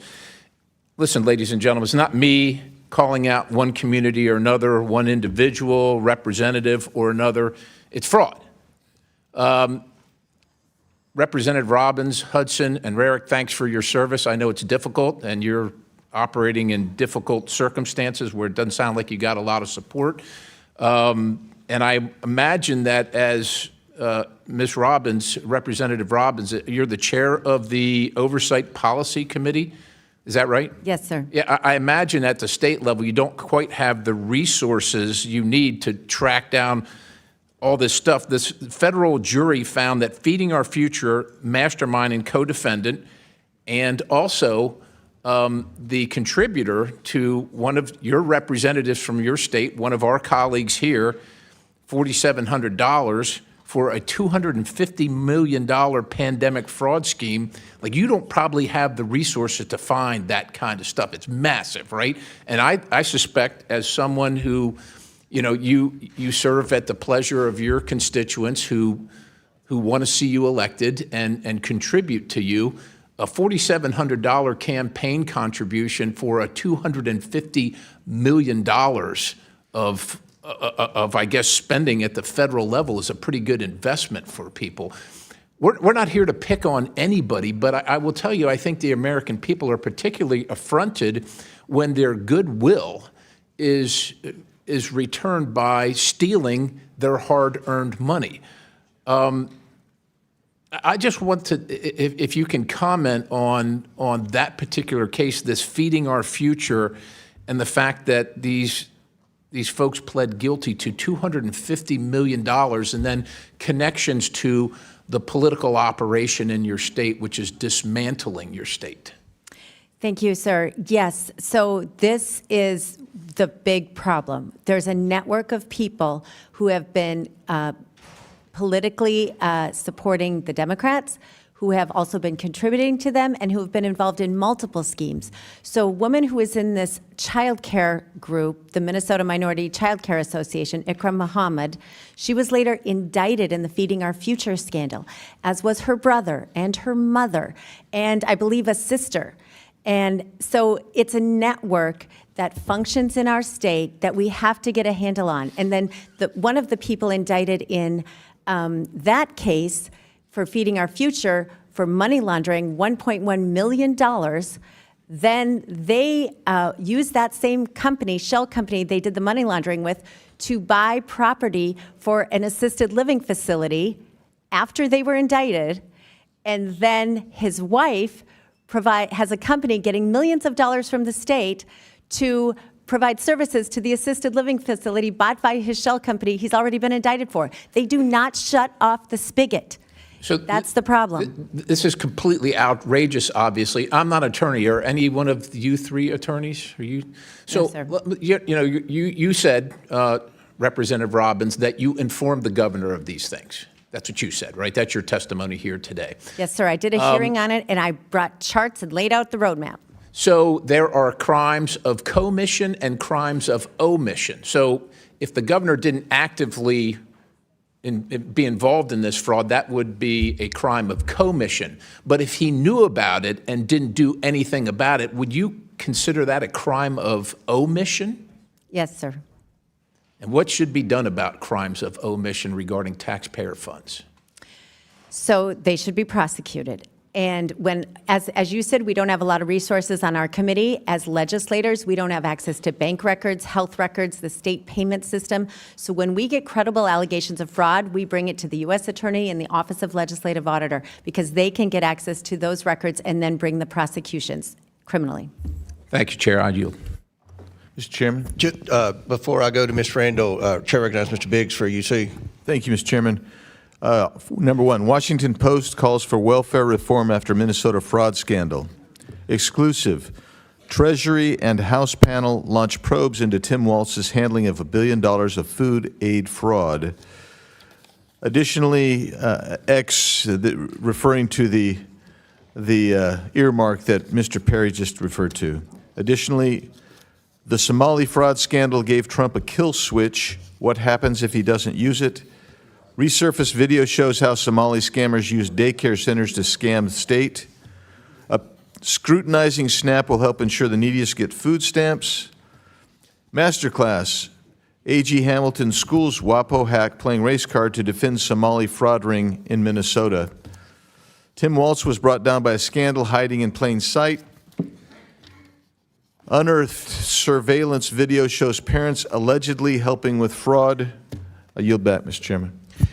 Gentleman yields back without objection, so ordered. Gentleman yields back. Ms. Randall, a couple of our witnesses have requested bathroom breaks. I told them, the ranking member and I agreed, they can go and come back. We're going to keep the hearing going. If your questions were pertaining to one of them, we'll skip to someone else. If that, do you want to go ahead? All right, Chair recognizes you for 5 minutes. Thank you, Mr. Chair. I have prepared some remarks that I definitely want to get to about the importance of childcare funding for all of us in all of our districts. I think we all recognize that we are in a childcare crisis. We have lost so many parents, especially women, from the workforce because they just cannot find adequate childcare. But I have to start by addressing some of what we have heard in this committee so far today. I didn't get myself together to ask any of my colleagues to yield to for a question. So I'll ask you, and if you don't know the answer, it's okay, I do. What percent of sexual assaults in the United States are committed by white men? I do not know. 57%. Of the January 6th insurrectionists who were pardoned, do you know how many have been charged and convicted and arrested of additional crimes, including child sexual assault, kidnapping, production of child pornography, rape, conspiracy to murder an FBI agent, domestic violence by strangulation? I do not have that information. No, 33 since their pardons. Of the 21,504 murder offenders in the United States in 2023, do you know how many were white? No. 8,842, which is 41%. Following the domestic extremist tracker that GW compiles, since 2015, there have been 643 individuals charged, 447% found guilty. Do you know how many are men? You tell me. 95%. We can trot out all of the data that we want to create the sense that there is a bad guy. There is a bad group of people. There are folks who are not among us. There are folks who are other. And I think we should spend a lot more time looking at ourselves, looking at American citizens, looking at white men who are committing violence at disproportionate rates in our country, who are committing crimes at disproportionate rates in our country, including the President of the United States, who is sitting at 1600 Pennsylvania Avenue, as so many of my colleagues have pointed out. I also want to say, I've heard a lot about the Somali donors to political campaigns. We all acknowledge, right, that you cannot donate to a political campaign in the United States unless you are an American citizen, right? I'm just going to acknowledge that. You know who else is getting rich as a campaign donor? The expense of the U.S. taxpayers and because of the decisions that this government has made. Yes, Elon Musk, but also billionaire Paul Singer, a Trump donor who is getting rich off the military actions that this president engaged in Venezuela. Now about childcare. $7 for every $1 spent on childcare and early learning are returned to our U.S. economy. It's good for families. It's good for kids. It's good for our economic growth. But we are still facing a childcare crisis in this country. Chair Robbins, I understand that you have 3 kids and that they were enrolled in daycare at one point before you became a stay-at-home mom. What would your reaction be to an unknown, potentially armed, angry individual showing up at your home with a camera, demanding to enter while your children were at home? So we used a neighbor to do our childcare. What if they showed up at your neighbor's house? Yes, I don't think they would be coming in. But how honestly, would you feel about it if someone who was armed and angry showed up in the house where your children were? I'm not sure I understand who was armed. What are you asking about? Thank you. I imagine you'd be scared. I think many families would be scared if that happens to you. I want to share a story of a provider from Washington State who said, following these fraud claims and the demonization of Somali Americans and childcare providers, 3 adults came into her home and banged on her door, startling the children in her care. The children were frightened and confused. She's been receiving repeated death threats by phone and voicemail. Individuals have returned multiple times, sometimes 2 or 3 times a day, parking outside the home and monitoring activity. They recorded families arriving and leaving. As a result, families felt unsafe and some withdrew their children from care. A nearby provider closed their program entirely due to fear. Another provider shared that she was approached by a man with a gun outside her home who interrogated her about her childcare program, and she is now too scared to step outside. Providers aren't answering the phone anymore because of all the threats, which means that parents aren't able to get in touch with staff regarding their children's care. Mr. Chairman, order. Gentlelady's time's expired. You went 30 seconds over, as Thank did you. Ms. Thank you Stansbury, for so. your lenience, Mr. Chair. Chair recognizes Mr. Gosar from Arizona. Thank you, Mr. Chairman, and thanks to the witnesses for traveling. Now, Ms. Robbins, the Minnesota legislature, led by your committee, sounded the alarm on the fraud for years, but it's been ignored by Governor Walz. Did Heath Ellison, the Attorney General, was he aware of this? Yes, he was aware of the fraud, and he came before our committee, and I feel like he did not do his job prosecuting these cases. Most of the cases have been prosecuted federally by the U.S. Attorney, both under President Biden in Feeding Our Future and currently under President Trump. So he's, in your state, is the top attorney for the public, right? Yes. For the public. That's kind of find it very interesting. Well, maybe it has to do with something with campaign contributions. Attorney General Ellison and his son received from members of the leading Feeding Our Future, an organization now under investigation. The same group whose members allegedly tried to bribe jurors, but I'm sure that's just a coincidence. Nothing to see here. Sounds very familiar. Sounds very Biden crime syndicated-esque. Now, when you were talking about the tools that you could use, would any NGO that takes federal funding be of value to you, that they would have to disclose all their federal funding or all their funding mechanisms if they took 1 penny from the federal government? Yes, one of the things we've seen in Minnesota is that some of these nonprofits have had their federal 501c3 status revoked, but the state continues to fund it. It's interesting you say that because, the IRS actually does this study, actually has those numbers, but when we order it, it's blanked out. It's redacted. All of it's redacted. I wonder if there's some interesting aspects to that, follow the money trail. Now, Representative Hudson, the head of Feeding Our Futures was sentenced in November for his role in the largest COVID fraud scheme in U.S. history, according to the DOJ. This is a predictable result of the massive COVID spending with little or no oversight. In fact, we spent between $4.3 and $7.5 trillion during COVID, and we don't have a single receipt, not one, okay? Now, this is a predictable outcome from the massive spending.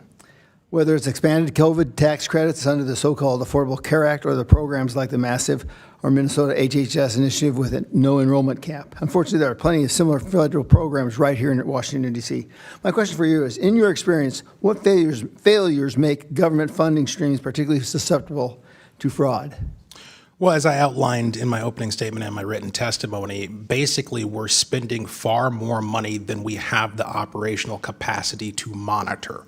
Like they're just, now Deputy U.S. Attorney, he was U.S. Attorney at the time, Joe Thompson, said, we can't prosecute our way out of this. That's another way of saying it. We have to have controls on the front end. Well, and with the massive amounts like I just talked to you about in COVID, it actually, it gives the environment for fraud. It just builds on it, right? Correct. Well, Ms. Rarick, what concrete actions did the Walz administration take to intimidate whistleblowers into silence? So I think the first thing he did was he put in place commissioners. Right now we have a deputy commissioner over the Department of Human Services that is known to whistleblowers as being like the queen of retaliation. So when you put somebody in charge that is known to retaliate, that's a problem. I would also note on your previous question about the COVID money, and we discovered in our committee that the auditor, so there was a bid for auditing the COVID money, and the auditor was known to be our Minnesota State Auditor, Blaha. So that's another Democrat within the whole fold of the Democrats in Walz as well. Would it surprise you that we spent $13 trillion from Bill Clinton to Donald Trump in that span of time? $13 trillion with not a single receipt. That is absolutely shocking. I used to do accounting, and that's deplorable. That's something that you should be in prison for that. Yeah, absolutely. So, the United States has no obligation to tolerate guests who break our laws. And in this case, there seems like there's a whole bunch of them. And unfortunately, they were targeting one general area. And it's sad to me that we are always being screamed at about xenophobia, all this different type of phobias, and we're racist. And yet, the facts still stand. So, Mr. Chairman, I find it very interesting today's hearing, and I applaud you for doing it. Thank you. I yield back. Thank you. Gentleman now, our chair now recognizes Chairman, the could I- lady from Texas, Ms. Jasmine Crockett. Mr. Chairman, ma'am, do you see? I'm sorry, Ms. Crockett. Chair recognizes Mr. Biggs. I apologize for that. That's all right. There's some more you see. Senator John Kennedy brings Somali fraud to the Senate floor. Viral videos, David says he filed complaint against Walz over fraud allegations. Minnesota adds Medicaid fraud verification amid alleged $9 billion loss. Minnesota's Somali fraudsters paid for rich lifestyles with stolen money. What investigators still haven't asked about Minnesota's fraud, I hope to ask that. Trump deploys 2,000 federal agents to Minnesota. Venezuela's been dealt with. Somali scammers should be next. Beyond parody, Craigslist ad from a daycare center in Minneapolis seeks to hire 20 child actors. Dr. Oz orders full-scale federal audit of Minnesota Medicaid. Did you miss a story about alleged Medicaid fraud from a Somali-run health services provider in Maine? A YouTuber's follow-up video on Minnesota fraud is just as wild. HHS to close Biden-era loophole that lets states pay child care providers without counting attendance. Yield that. Thank you. Without objection, so ordered. Chair now recognizes Ms. Jasmine Crockett from Texas. Thank you so much, Mr. Chair, and for every witness that is here, thank you so much for your time and your attention.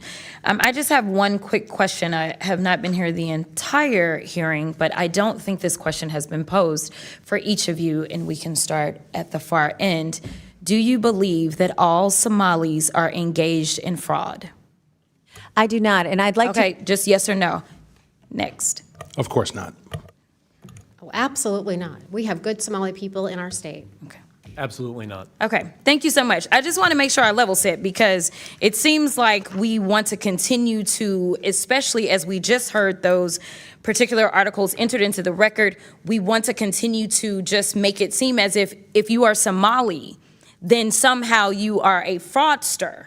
And this administration has decided that it wants a target on their backs. And so when my colleague, Ms. Randall, decided that she wanted to talk about the threats that are being made towards various Somali people, the reason she brought it up is because this particular side of the aisle has a tendency of if one person does something bad, especially if they are an immigrant, then we are going to cast aside that entire community. So I wanted to level set, and I appreciate your honesty because that's something that we very rarely get from my colleagues on the other side of the aisle.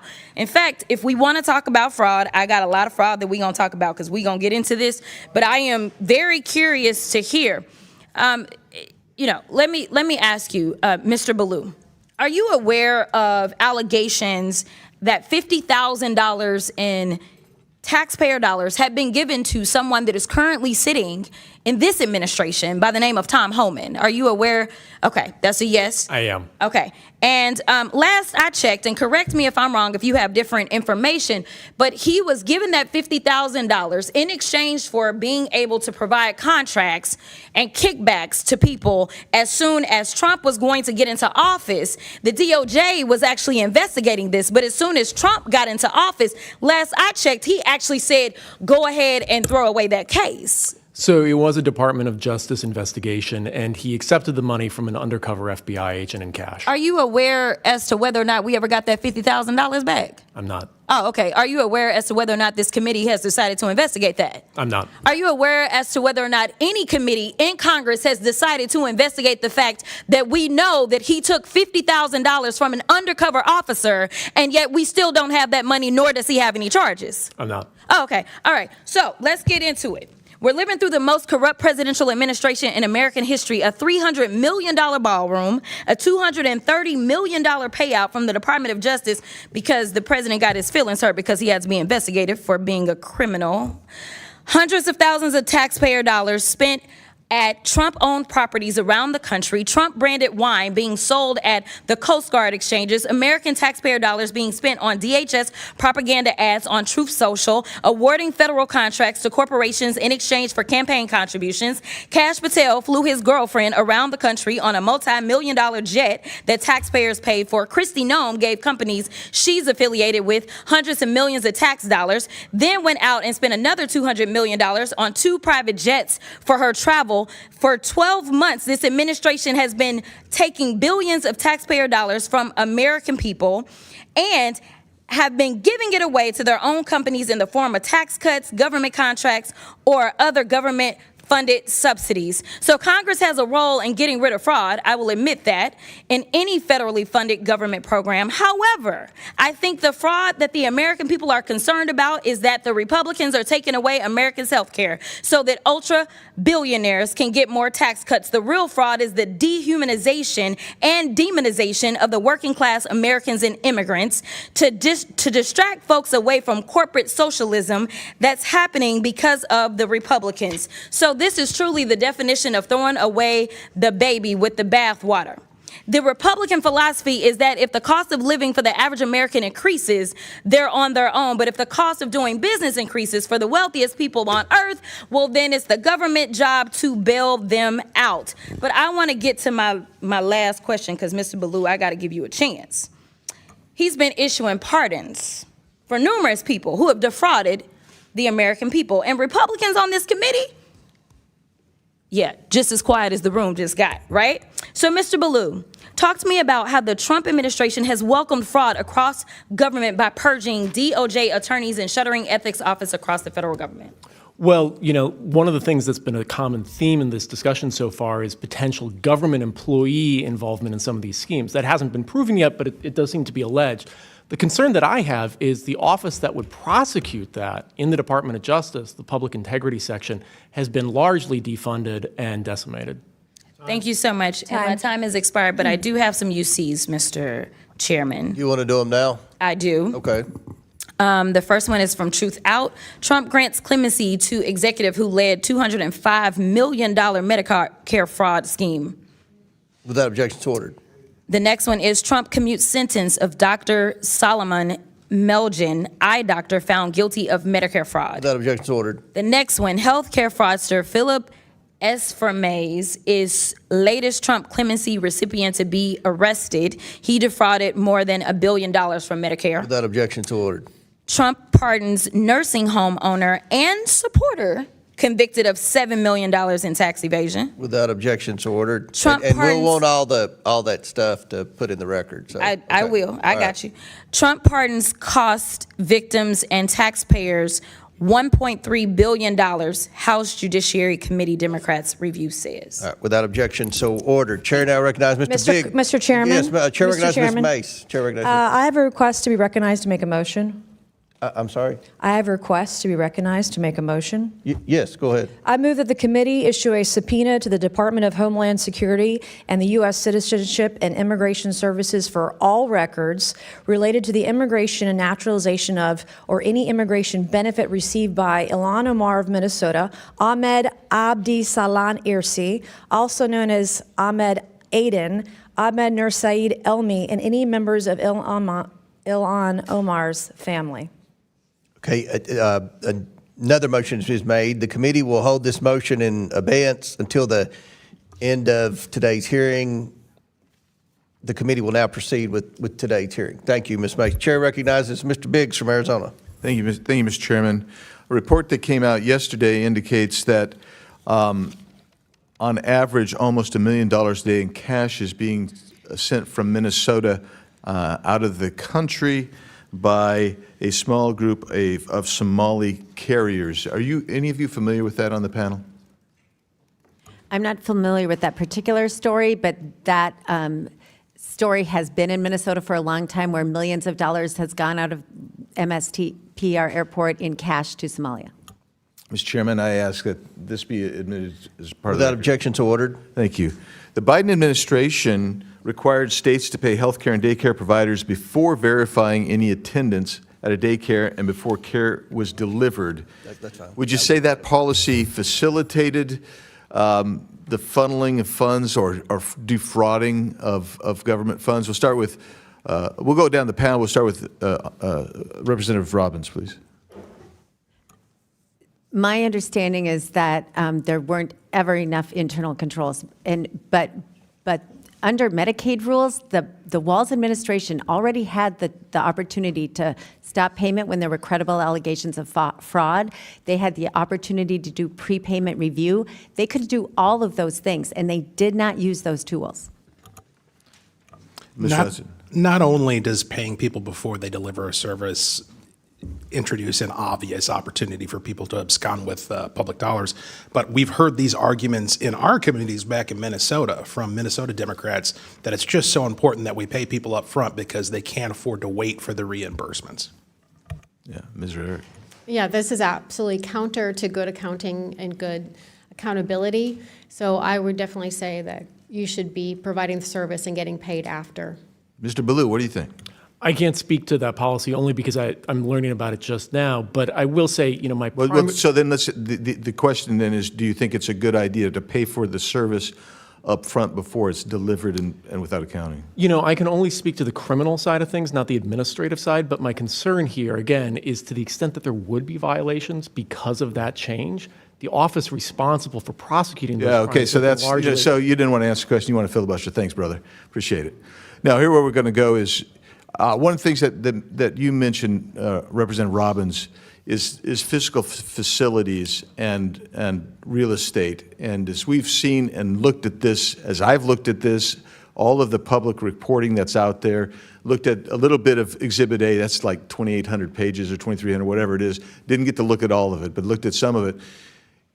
I want to know, did anybody go in and find out who's owning all these properties?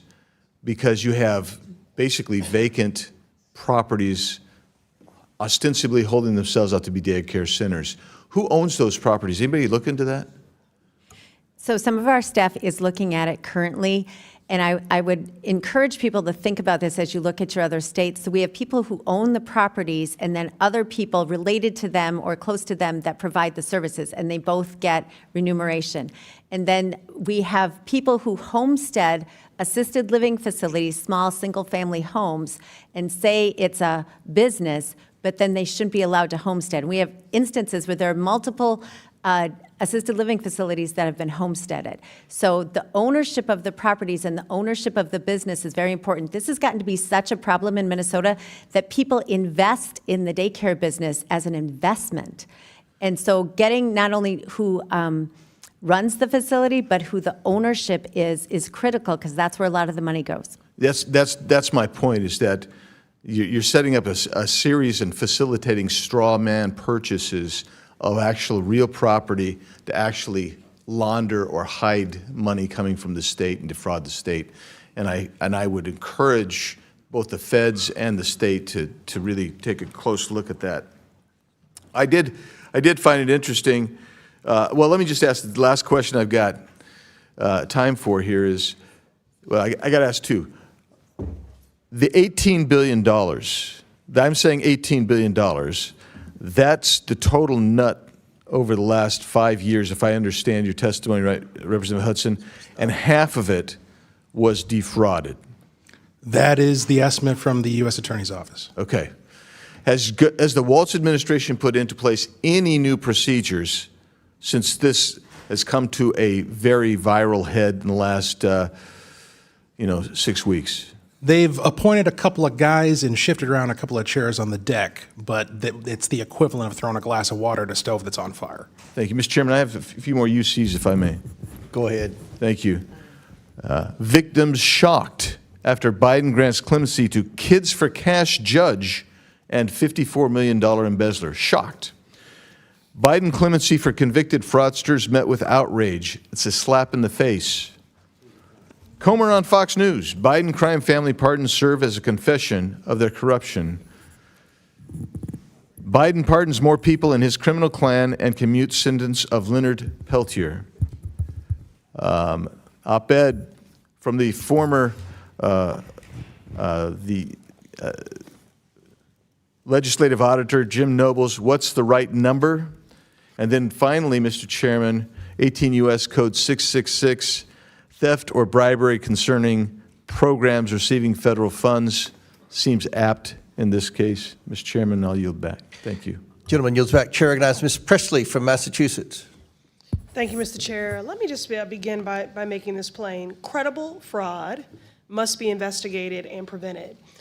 Every dollar that is stolen from public programs is a dollar that is taken from a child who needs care, a senior who needs food, or a family that is already struggling to make ends meet. Ms. Robbins, I want to just begin with a basic question, and please answer yes or no. When someone is convicted of defrauding the public, do you believe that they should be held accountable? Yes. So if we're serious about fraud, then we also have to be serious about accountability. Ms. Robbins, do you mind just expounding, what does accountability look like to you? We want to prosecute everyone who's committed a crime, and we want to fire officials in the agencies that are liable for allowing the failure of internal controls. Okay, so Ms. Robbins, let me be more clear. What should happen to fraudsters who steal public dollars? They should go to jail. So in my opinion, accountability means restitution. It means consequences, like incarceration, that help ensure that it doesn't happen again, as a real deterrent and accountability. It means that money taken from families and the public is returned to them. But that is not the standard that is being set by Donald Trump, who is wielding his clemency authority to allow fraudsters to escape accountability altogether. Last month, my office published a clemency report titled Trump's Clemency Gap, How Trump's Pardons Are Ignoring the People Who Need Them the Most. I ask unanimous consent to enter this into the record. Thank you. Now to the witnesses who serve in the Minnesota State Legislature on the Fraud Prevention Committee, let's walk through these pardons for fraudsters, and we all care about fraud. So Ms. Robbins, Mr. Hudson, and Ms. Rarick, Donald Trump pardoned George Santos, who defrauded voters and owed them $370,000 in restitution to victims. Raise your hand if you oppose this pardon. Thank you, Mr. Ballou. Ma'am, I would have to look at the law and the facts of the case. We cannot know the facts of all these individual cases. Don't deflect. This is a very public case. You know who George Santos is. You know exactly what he did. We just agreed that, fraud is unacceptable. And you just talked about accountability. You said if people commit fraud and exploit the public good, that they should be incarcerated. So this is not a complicated question. So I will give you all one more opportunity. Ms. Robbins, Mr. Hudson, and Ms. Rarick, raise your hand if you oppose the pardon of George Santos. Not playing this game. It's not a game. It's real life. It's not a game at all. Okay, but I will take your refusal to go on record, not only as cowardice, but that you do agree with that pardon of that fraudster. Moving on. Donald Trump also gave, and this has never been done before, presidential pardons to corporations that committed fraud. One example is the crypto company BitMEX that violated U.S. law and was fined $100 million. Now raise your hand if you oppose Trump's pardon of this crypto company. Not participating. Thank you, Mr. Ballou. Okay, again, I'll take your refusal to raise your hand in opposition. That means that you support this pardon of this corporation that frauded folks to the tune of $100 million. Refusal to participate is not an expression. Reclaiming my time. To participate is not an expression one way or the other. Do you know the rules of committee? This is my time. I know that I am here as a member of the public. Reclaiming my time. You are not, Mr. Chair. Mr. Chair. That's what I know. You are not in order with the rules of the committee. This is my time. This is my time. I ask the questions and you answer, but you're too much of a coward to answer. So we're going to move on. Now, yesterday was the 5-year anniversary, and I want to note of the January 6th insurrection. And on Donald Trump's first day in office, he pardoned 1,500 insurrectionists, including Brian Christopher Mock, who's from Minnesota. Are y'all going to say you don't know who that is? He's from Minnesota. Now, he kicked, shoved, and threw a flagpole at police officers, law enforcement that you claim to support. And he did all of that in the name of fraud. He was an election denier. So an election fraud lie. Now, he claims he did these things in the name of patriotism, but really he's just a criminal. So raise your hand if you oppose Trump's pardon of this Minnesota individual. Ma'am, this grandstanding nonsense this is not grandstanding. Exactly this is what accountability. Minnesotans hate about D.C. This is accountability, and you are hypocrites. So again, I will take your Thanks for refusal to demonstrating not my opening Mr. statement. Chairman, Reclaiming order, my decorum. time. She's off the Reclaiming rails. my time. I'm not off the rails, please. You are Enough totally with your off the tropes. rails. Nancy, Order. enough Off the with your rails. tropes. Give me Order. my time back. Order, Mr. Chairman. If Republicans didn't were come here to be serious about accused reclaiming by somebody who my was supposed to time, serve me. restore You the press time. your time Reclaiming and my time. constituents. You have no time Reclaiming left. You You're don't get to overtime. accuse me of things in this You're chamber. overtime. You're out of Order. time. Reclaiming my You're out of time. time. There's no There's time time We're out of left. time. We're done here. You're out of We're time. done. Touch in, out of time. At least 10 Mr. seconds. Chair, losing she's his out of time. time. Time's Restore the expired. Out of time. order My time and is out of not time. expired. Ms. Presley, You you've all are already very secured your unserious. MSNBC spot tonight. I'm not Now, your look- time's I'm required. looking for Chair accountability, recognizes Ms. and you Mace wanna from You're gonna be from the so South good on Carolina. MSNBC. Chair I'm your recognizes king Ms. Mace. and this administration. Thank you, Mr. Chair Chairman. recognizes Ms. And Mace. Mr. Chairman, I agree. You She's don't going to be care a great about host on hungry children. You wanna be MSNBC. cutting This is Medicaid. my I time. wouldn't want to jump I in front of reclaim Ms. my Mace if I time. were you, Ms. I Presley. reclaim my time. This is my time. I wouldn't want to interrupt Ms. Mace. It's her time. Chair recognizes Ms. Oh. Mr. Chair, You're out of order. she did not get all of her time. Mr. Chairman, She wants to insult us for 10 more seconds. What do Your we have time to has do to expired. get this Chair- woman in order? Her time has expired. Chair recognizes You're Ms. going to Mace. be great on TV. You're really good. No, baby, you're not. No, baby, you're not. You are not in order. You're out of order. Goodbye. You're done. All right. Mr. Chairman, it's my Chair 5 recognizes minutes. Ms. Mace, and Are we we're- good here? Mr. got it. Chairman, thank you. As I listen to the witnesses answer questions today, I'm struck by the truly breathtaking amount of fraud, the scope and scale perpetrated against the American people by Somalians in Minnesota, screeching Democrats, like you just heard, at our witnesses. Democrats on this committee don't want to talk about Minnesota fraud because Minnesota fraud is Democrat fraud. You're going to make a great host on MSNBC. You're going to be great. And this is a cover-up. I mean, the very definition of cover-up. And so while we're still trying to understand the scale of the fraud, it appears that the amount of fraud we are talking about could exceed the size of GDP in Somalia, the size of its economy is what we're talking about. So let that sink in, the amount of fraud we're talking about. My first question is this, Mr. Balyu, this afternoon. Should Somalians in Minnesota be required to speak English, their citizens? Yes or no? Should they be required to speak English if they're American citizens? I think that question's really inappropriate. Should they? It's not inappropriate. This is the United States of America. Do you speak English? Should Americans speak English? Citizens speak English? Yes or no? Point of inquiry: is English the official language of the United States? It's a question. Mr. Chairman, I'm being interrupted again by That's not a another. valid parliamentary inquiry. I would like to reclaim my is that a time, citizenship Mr. Chairman. requirement? Mr. Chairman, I'd like to reclaim my time. she's that asking seems the to be a witness. popular She's asking theme the today. That's not a valid inquiry. It's a Stop point of the inquiry. clock. Women That's have not a right to valid speak in inquiry. this committee. Conservative She's women have the right to asking- speak she's here asking and the not be witness on interrupted by my male colleagues. Presley's already got that Mr. Chairman, MSNBC slot. I would Chair like to recognizes reclaim Ms. my Mays. time. I lost like 10 seconds there. Okay, we'll give you 10 seconds. Okay, my next question is, should Somalians who committed fraud be denaturalized and deported, Mr. Balyu? Again, Yes I'm not or sure no? that's an appropriate question because the majority of Somali So if you Minnesotans commit are fraud in citizens. this country and you are here from Somalia, you don't believe they should be denaturalized and deported. How Again, much most- fraud would it take for you to want to denaturalize and deport someone who committed fraud in this country? How much? Again, A Ms. billion? Mays, 9 billion? 19 billion? What would it take for you? most Somali Minnesotans are citizens.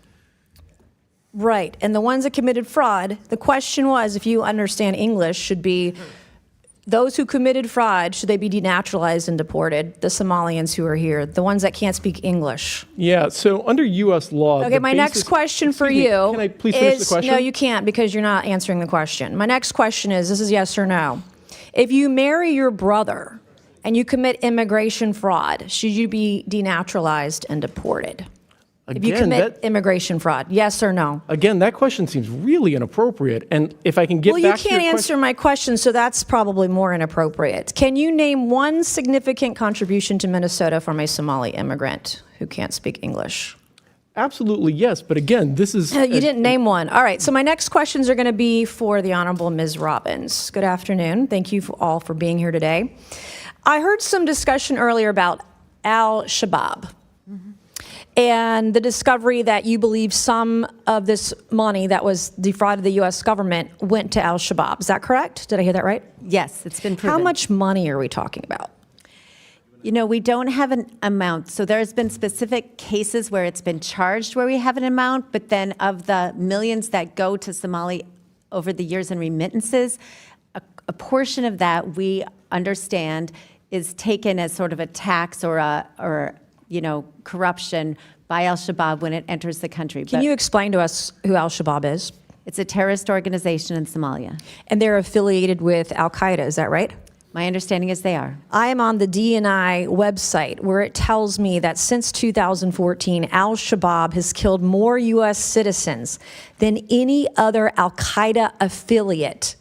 And as of 2025, al-Shabaab, this group, is al-Qaeda's wealthiest component. Can you believe that? Yes. And that American tax dollars through Minnesota, through Governor Tim Walz, who shamefully had to resign from his reelection the other day. Thank you to the young YouTuber Nick Shirley. This is the kind of thing that was happening in Minnesota. So I praise the Republicans who are here today from the Minnesota State Legislature exposing this fraud. And then, Ms. Robbins, when do you think Tim Walz became aware of the fraud? I think he's been aware of it since the beginning. This was a huge issue in our state in the year he ran for governor, and the OLA reports came out, first identifying the child care fraud in March and April of 2019 when he was in the first months of his term. Was Keith Ellison in on it too, knowledgeable, the Catholic turned Muslim guy in Minnesota? Yes, they were all newly in office, and this was very public knowledge in Minnesota. What role do you think Tim Walz and Keith Ellison played, his administration, in delaying investigations into the fraud?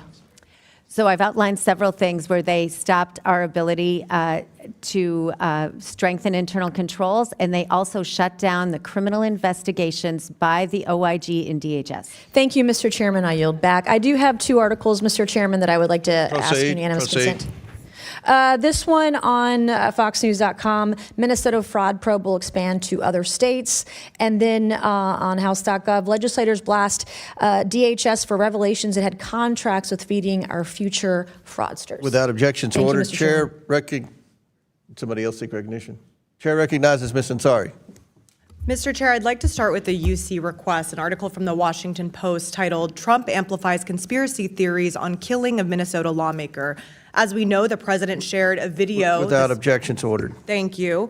So I want to start with this question for the lawmakers here from Minnesota. As you know, Donald Trump has been posting these conspiracy theories about the linking Governor Walz to the killing of your former speaker and insinuating that Governor Walz had something to do with it. Can you please raise your hand if you think this is an appropriate action by the President of the United States? Raise your hand, please. I'm not doing a raise your hand. I'm happy to comment on it. Sure, is it appropriate for the president to do that? So the person who murdered our colleague, Speaker Melissa Hortman, and her husband, Mark, answer the had question. Do you think it's appropriate for the president of the United States evidence saying to cause he violence thought against a Tim sitting Walz governor was ordering him to do it? I know the facts will come out in the case, and we need to be respectful of the Hortman family, and we need to let this play out in the courts. That is unacceptable. It is inappropriate to the highest degree for the President of the United States to be sharing conspiracy theories that are obviously going to lead to violence directed at Governor Tim Walz. Now, moving on to the issue here today, we all care deeply about combating waste, fraud, preventing corruption, and holding bad actors accountable. Unfortunately, this country has seen an unprecedented avalanche of such abuse in the past year, all stemming from the Trump administration, the most corrupt and the most wasteful administration in American history. It is truly amazing that the majority moved so quickly to hold basically an emergency hearing on the situation in Minnesota without ever one time having held a hearing on the national crisis that is the Trump criminal enterprise being run out of the White House. I don't even know Where to begin? Maybe the Republican majority would be interested in holding a hearing on the $50,000 cash bribe that Borders Czar Tom Homan received from FBI undercover agents in a kava bag. Or how about a hearing on the $400 million bribe that Donald Trump presented by multi-billion-dollar companies in the form of the White House ballroom that Donald Trump seems most obsessed with? Do Republicans have any interest in holding a hearing on that corruption scandal?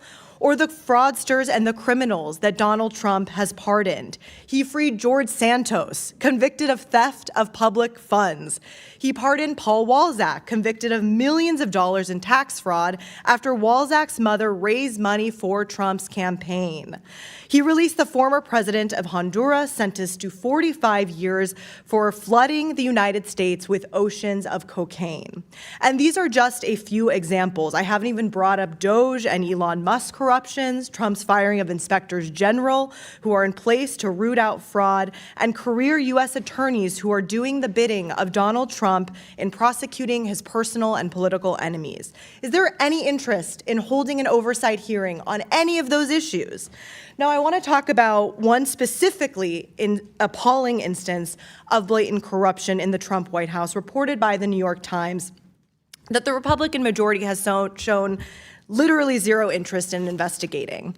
This is regarding World Liberty Financial, the cryptocurrency company founded in 2024 by Eric Trump, Donald Trump Jr., Alex Witkoff, and Zach Witkoff, among others.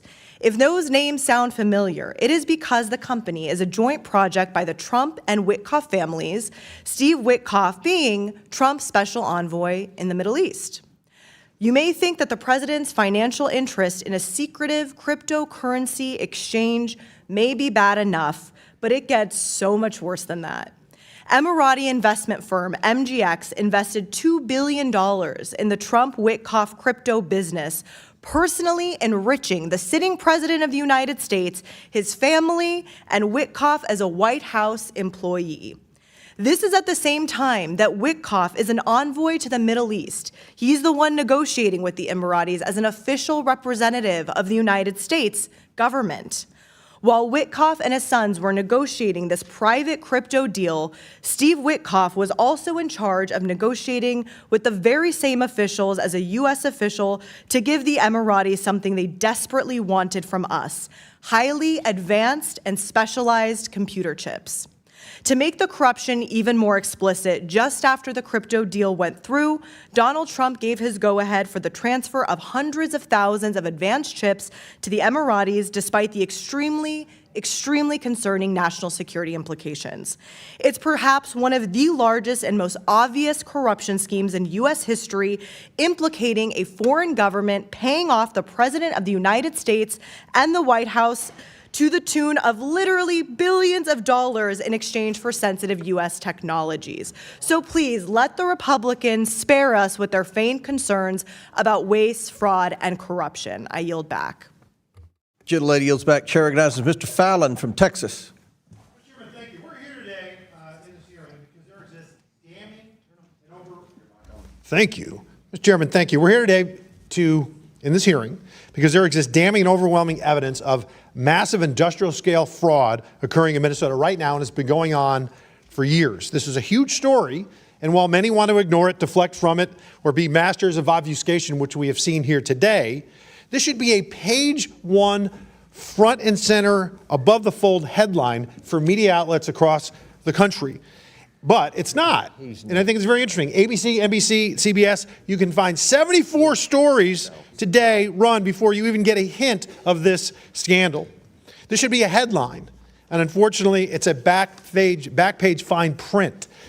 Still, as bad as the network's coverage, albeit it's ludicrously abysmal, it's better than CNN.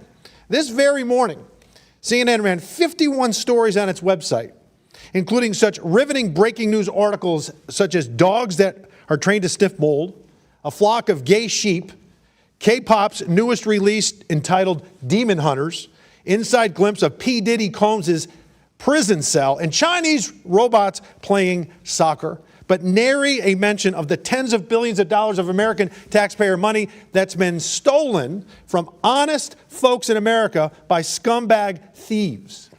This is the Oversight Committee. We should have one overriding emotion, whether it's Republican or Democrat. We should all be outraged that crooks and thieves and dirtbags are robbing the American people. So I was very curious as to see how the Democrats would play today. Would they expose this fraud and be willing to work with us, or would they go to their playbook of Donald Trump bad? And when we were in Doge, it was Elon Musk and billionaires bad. And they haven't really disappointed. January 6th, as well, has been mentioned, has nothing to do with what we're talking about today.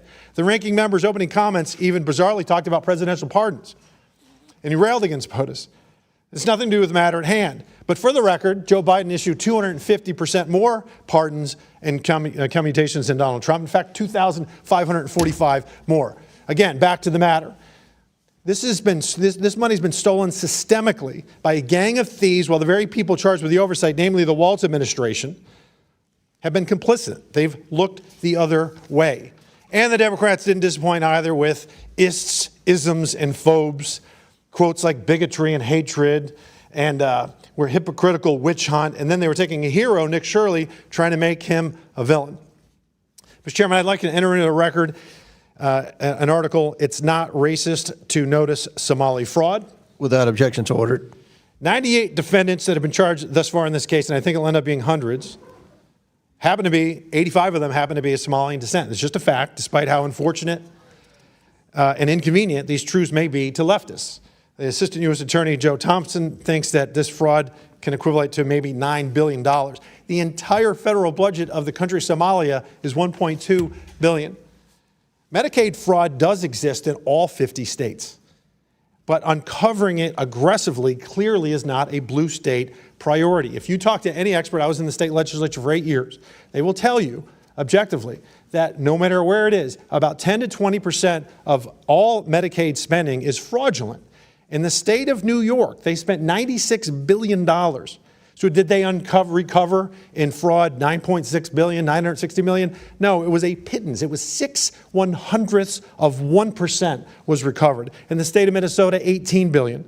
It was 0.08% recovered. Representative Robbins and the other reps, thank you for coming. Thank you for your courage. You know you're going to be, smeared, and I'm not going to ask you, raise your hand.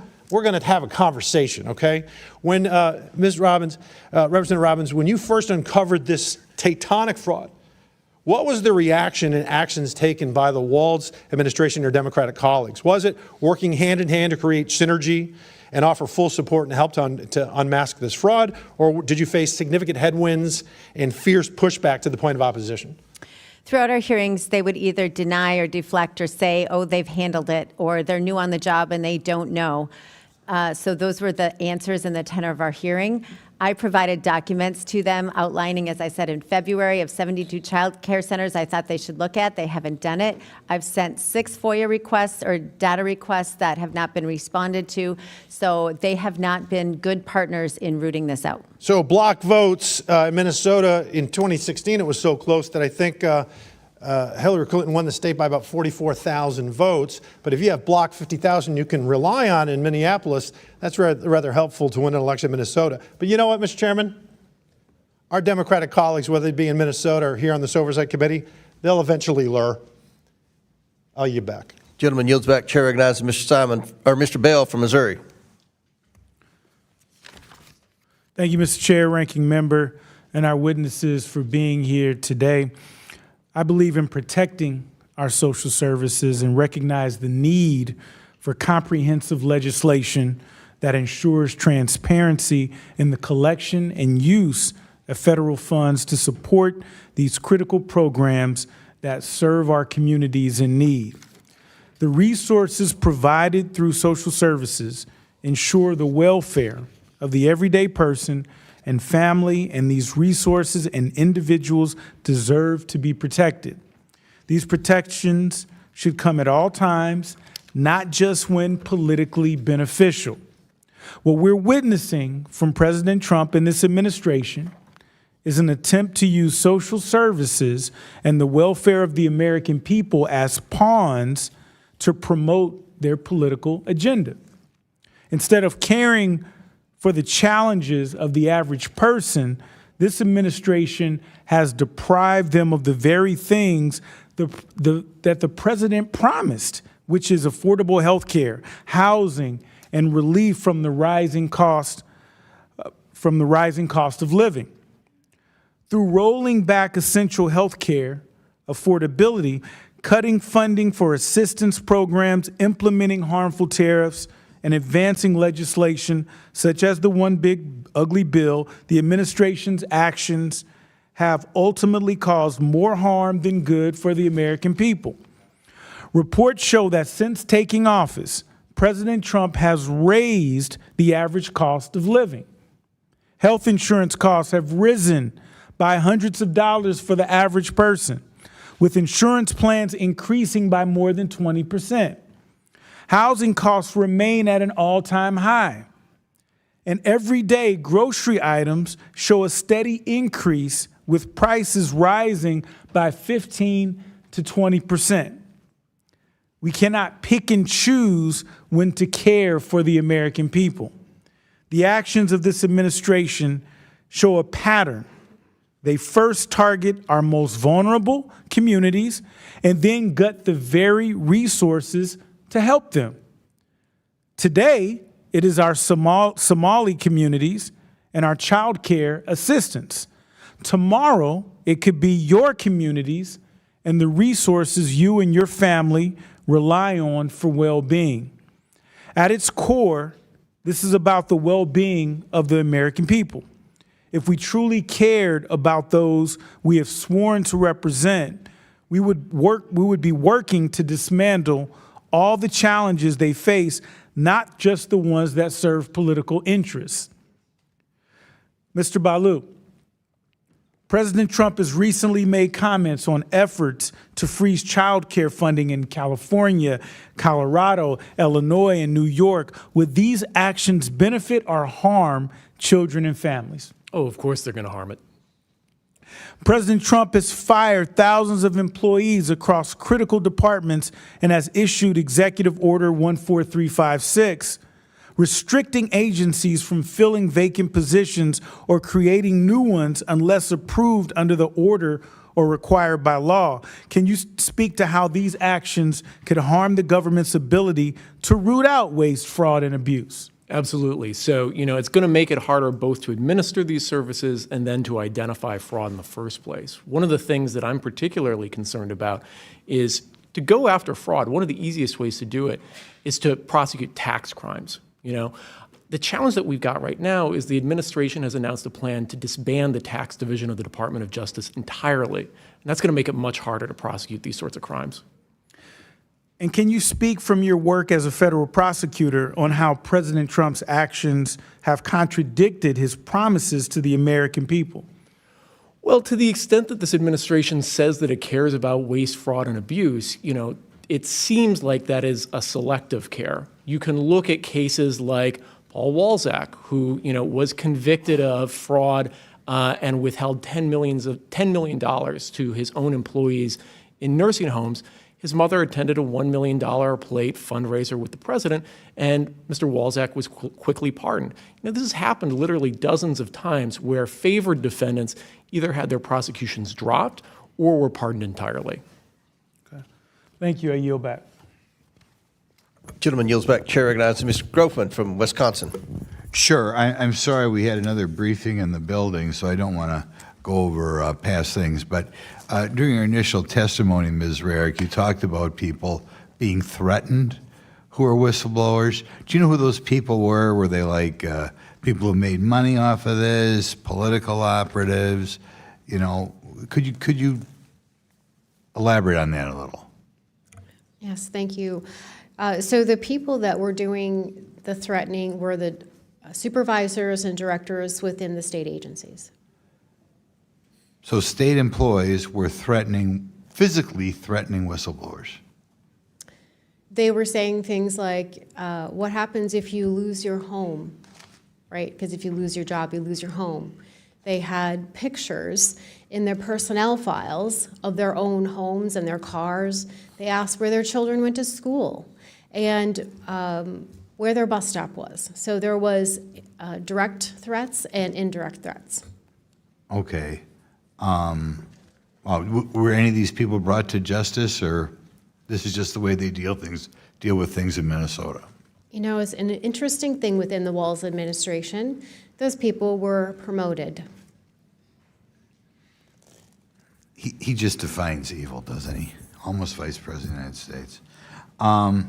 There's a good book out there called The Tragedy of American Compassion. And in it, they went over the history of welfare and whether it should be done by the state or done privately.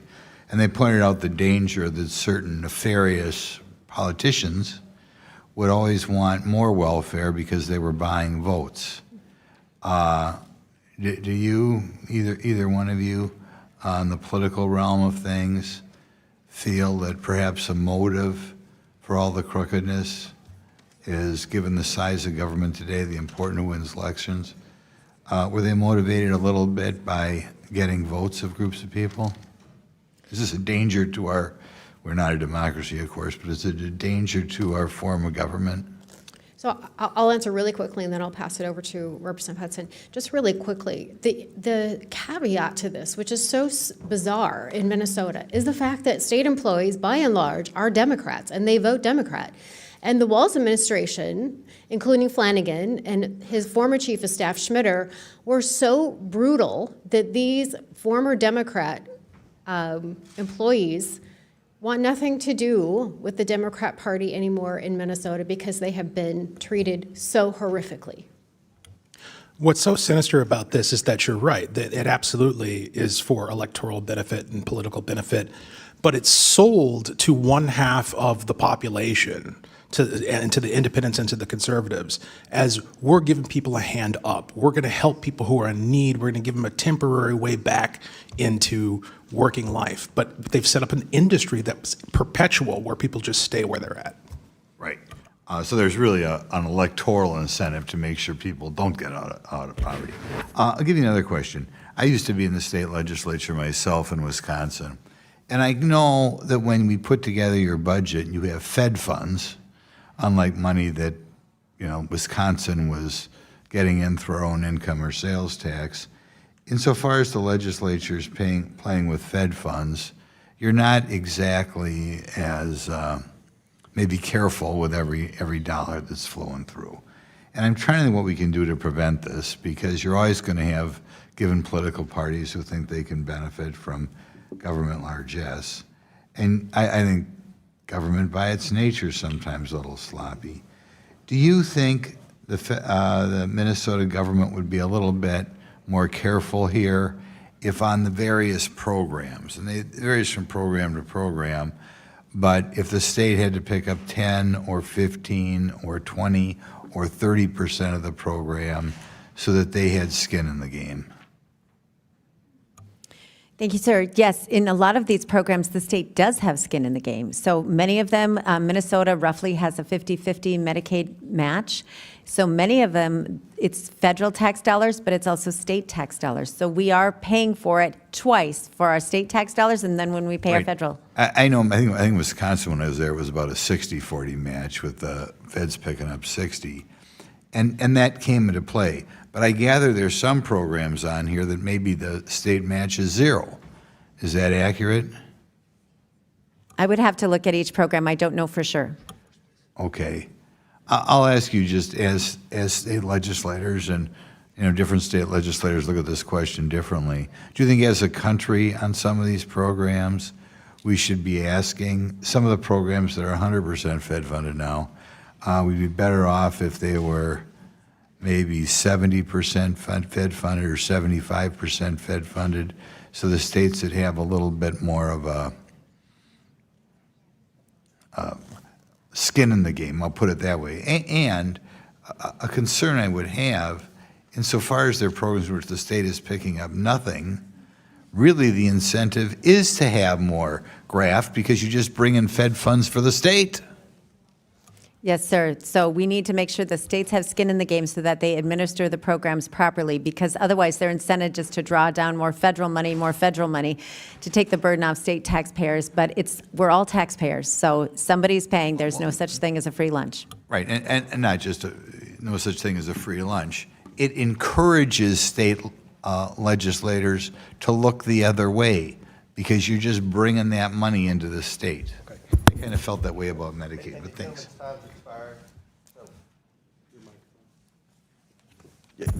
I'm sorry, Glenn, gentlemen, time's expired on that. Yeah. Okay.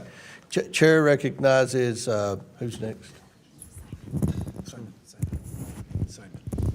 Ms. Simon. Thank you, Mr. Chairman. I ask unanimous consent to enter into the record a January 6, 2026 article from the New York Times, Health Department to freeze $10 billion in funding to 5 Democratic states. Without objection to order. Thank you, sir. I appreciate us having this conversation, and I do apologize to our witnesses. Being in the last briefing took us out of this space, but you coming here to provide us some opportunity to discuss this is important, because I think it is true. We have to recognize that fraud is fraud, and theft is theft. And anybody, and I say anyone, who takes away food out of the mouths of children, who denies child care to women, particularly young women, who are going to school and working and doing everything right, who need a little hand up. I don't know who in here has had to walk their baby to childcare and go to school full time and work full time as a young mom. I know I did. And I know that I received, but 27 years ago, child care stipends. So we can be mad at the criminals in every state, including your state, who took resources from children. But I also want to go back to the unanimous consent that I just talked about. I think we don't have to go too far back, maybe 2 days, to recognize that the President of the United States and the administration is halting billions of dollars now, billions of dollars to child care providers and centers around this country. In fact, I have a story that we just received in my office. We heard today that there needs to be accountability. But what about accountability to a young woman that we talked to today in our office who was told by her child care center, and she is going to school full time at the local community college, that the President of the United States will be halting all funding, and within 6 weeks, she may not have an opportunity to continue her studies because guess what? There's a party in power that wants to punish the poor, not just in Democratic states, but all over the country. The reducing of SNAP benefits, the shocking taking away of resources from sick children, the halting, and I'll say it again, the stopping of clinical trials for sick babies. What we will do as Democrats is acknowledge that fraud is fraud. What we will not do is allow a conversation to go on to problematize immigrants in this country writ large. Can you imagine a society where we took the wrong of a small few and relegated that wrong to a whole community? Well, that's what we're doing here today, not just in Minnesota, but now accusing thousands and thousands of child care providers all over the country before they get their day in court, proposing that they, in fact, shouldn't be taking care of kids across the country. I think it's shocking. This story that I want to end my quick testimony with, Nancy Harvey, she's a child care provider in Oakland, California, where I represent a beautiful constituency. She's in my congressional district. Nancy has been a long-term child care provider, an advocate for early care and education for our babies, no matter who their parents vote for. Services that we know that are critical for every child, every child. Collective punishment is what the folks across the aisle want to do. We know it's wrong, it's reckless, and the Trump administration, we believe, must immediately reverse course so that families have access to vital federal funds that they are entitled to. Because you have a party that says they want everyone to work in this country. You want everyone to do their fair share. And yet, because we are so angry at a small few folks who, in fact, broke the law, that we want to create a collective punishment for all poor people, working families who are trying to do their best. I don't have any questions because they have been answered. This is a politic of cruelty. This is a politic of anti-family. This is a politic of anti-poverty. And for someone who grew up in poverty, I know how it feels when you wait and wait and wait to just get a chance to do better. And folks who've never met you, talk to you, believe in you or love you, are telling you you are not worth it. That is what this administration is doing to millions of children because of this halting of funding. And I yield back. Gentlelady yields back. Chair recognizes Mr. Higgins from Louisiana. Thank you, Mr. Chairman. Ms. Robbins and Mr. Hudson, Ms. Rarick, you're all members of the Minnesota State Legislature, is that correct? Yes, sir. And Ms. Robbins, you're the chair of the Fraud Prevention Oversight Committee, is that correct? Yes. And Mr. Hudson and Ms. Rarick, you're members of that committee as well, correct? Yes, sir. Correct. All right, so you three collectively, America should clearly understand you have an excellent perspective what's going on inside Minnesota, in specifically regards to the fraud that we are investigating and discussing today. Is that correct? Yes. Yes, okay. So we have a particular community, a Somali community in Minnesota that has stunning percentages are participating in government programs where they're drawing a lot of money, big money. This has been discussed and revealed and reported and is factual. You have a tremendous amount of criminal fraud taking place that one of my colleagues, the gentleman from the other side of the aisle, mentioned transparency. I would argue that from a regular American's perspective, it's quite transparent that something criminal is going on when you have billions of dollars disappearing into child care centers with no children in them, and you have a tremendous transfer of wealth into a relatively small immigrant community. You have $9 billion, that's $9,000 million missing in the last few years. It's alleged to be fraudulently stolen. They're sending money, the Somali community in Minnesota sending money, big money, overseas. They're contributing money, big money, to Democrat candidates and elected officials. The Democratic political machine in Minnesota has benefited from this criminal network of Somali immigrants who have systematically stolen billions of dollars of federal charitable money, essentially. The good lady, my colleague, clarified this is money designed for poor folk that need a hand up. And we generally want that to happen in America in an effective manner. So this is the scenario that we are looking into today. Have I summed it up fairly well, Ms. Robbins? Yes, sir. And I would just like to add. Before you add, Mr. Hudson, is this an effective summary, sir? Yes, sir, it is. Thank you, Ms. Rarick. Yes.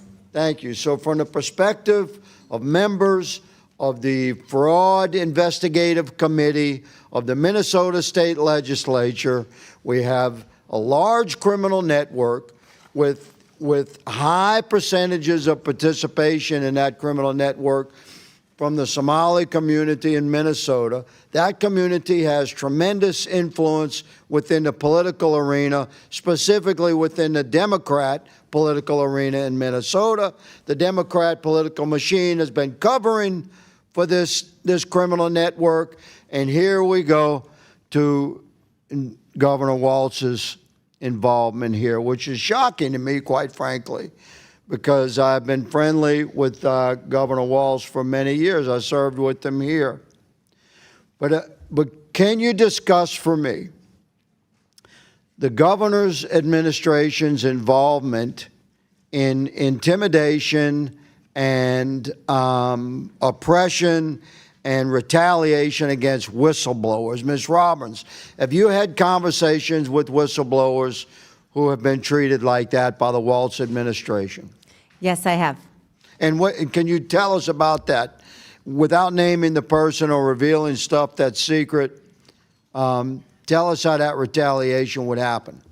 So it happens in a variety of ways. They are demoted or reassigned, or they are told that they could lose their job and then their house or their pension or their retirement benefits or not qualify for unemployment.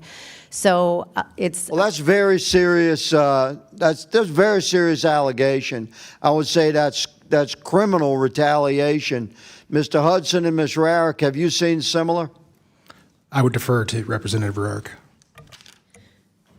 Yes, so Representative Robbins and once in a while Representative Hudson have had multiple conversations with whistleblowers, and that is exactly what they said to us, especially in a face-to-face meeting in St. Paul. That is exactly Unbelievable. what they said. Mr. Chairman, my time has expired, but this leans into the criminal spectrum, sir. I yield. Gentleman yields back. Chair recognizes Mr. Walkinshaw from Virginia. I think I was here first. They told me Walkinshaw. And then, I'm happy to Walkinshaw. defer. Yeah. thank you. And Mr. Min?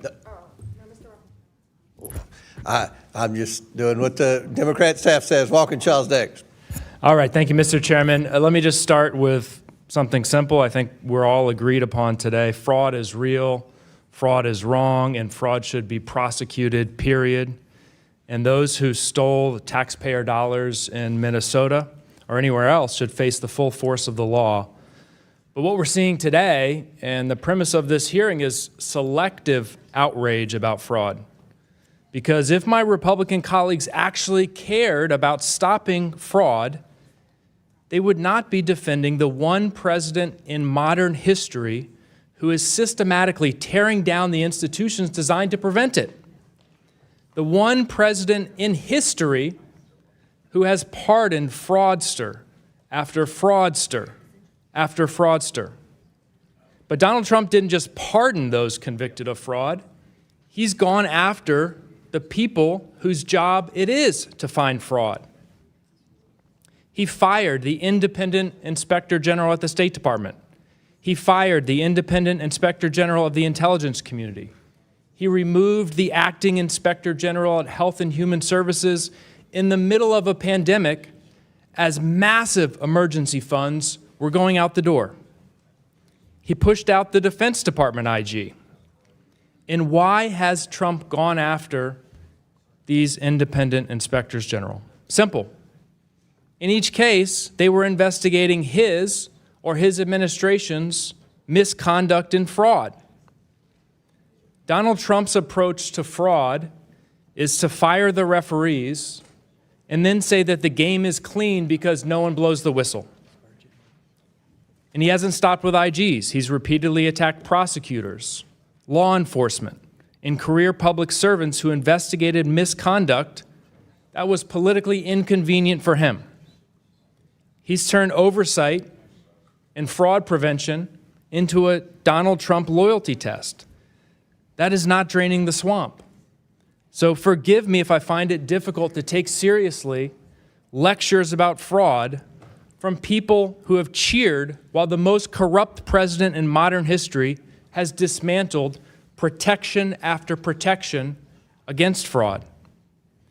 You don't get to scream fraud on Tuesday after you fired the fraud investigators on Monday. We can protect taxpayers. We can root out corruption and fraud, but we can't do it by turning fraud into a political weapon and ignoring the record of the person who did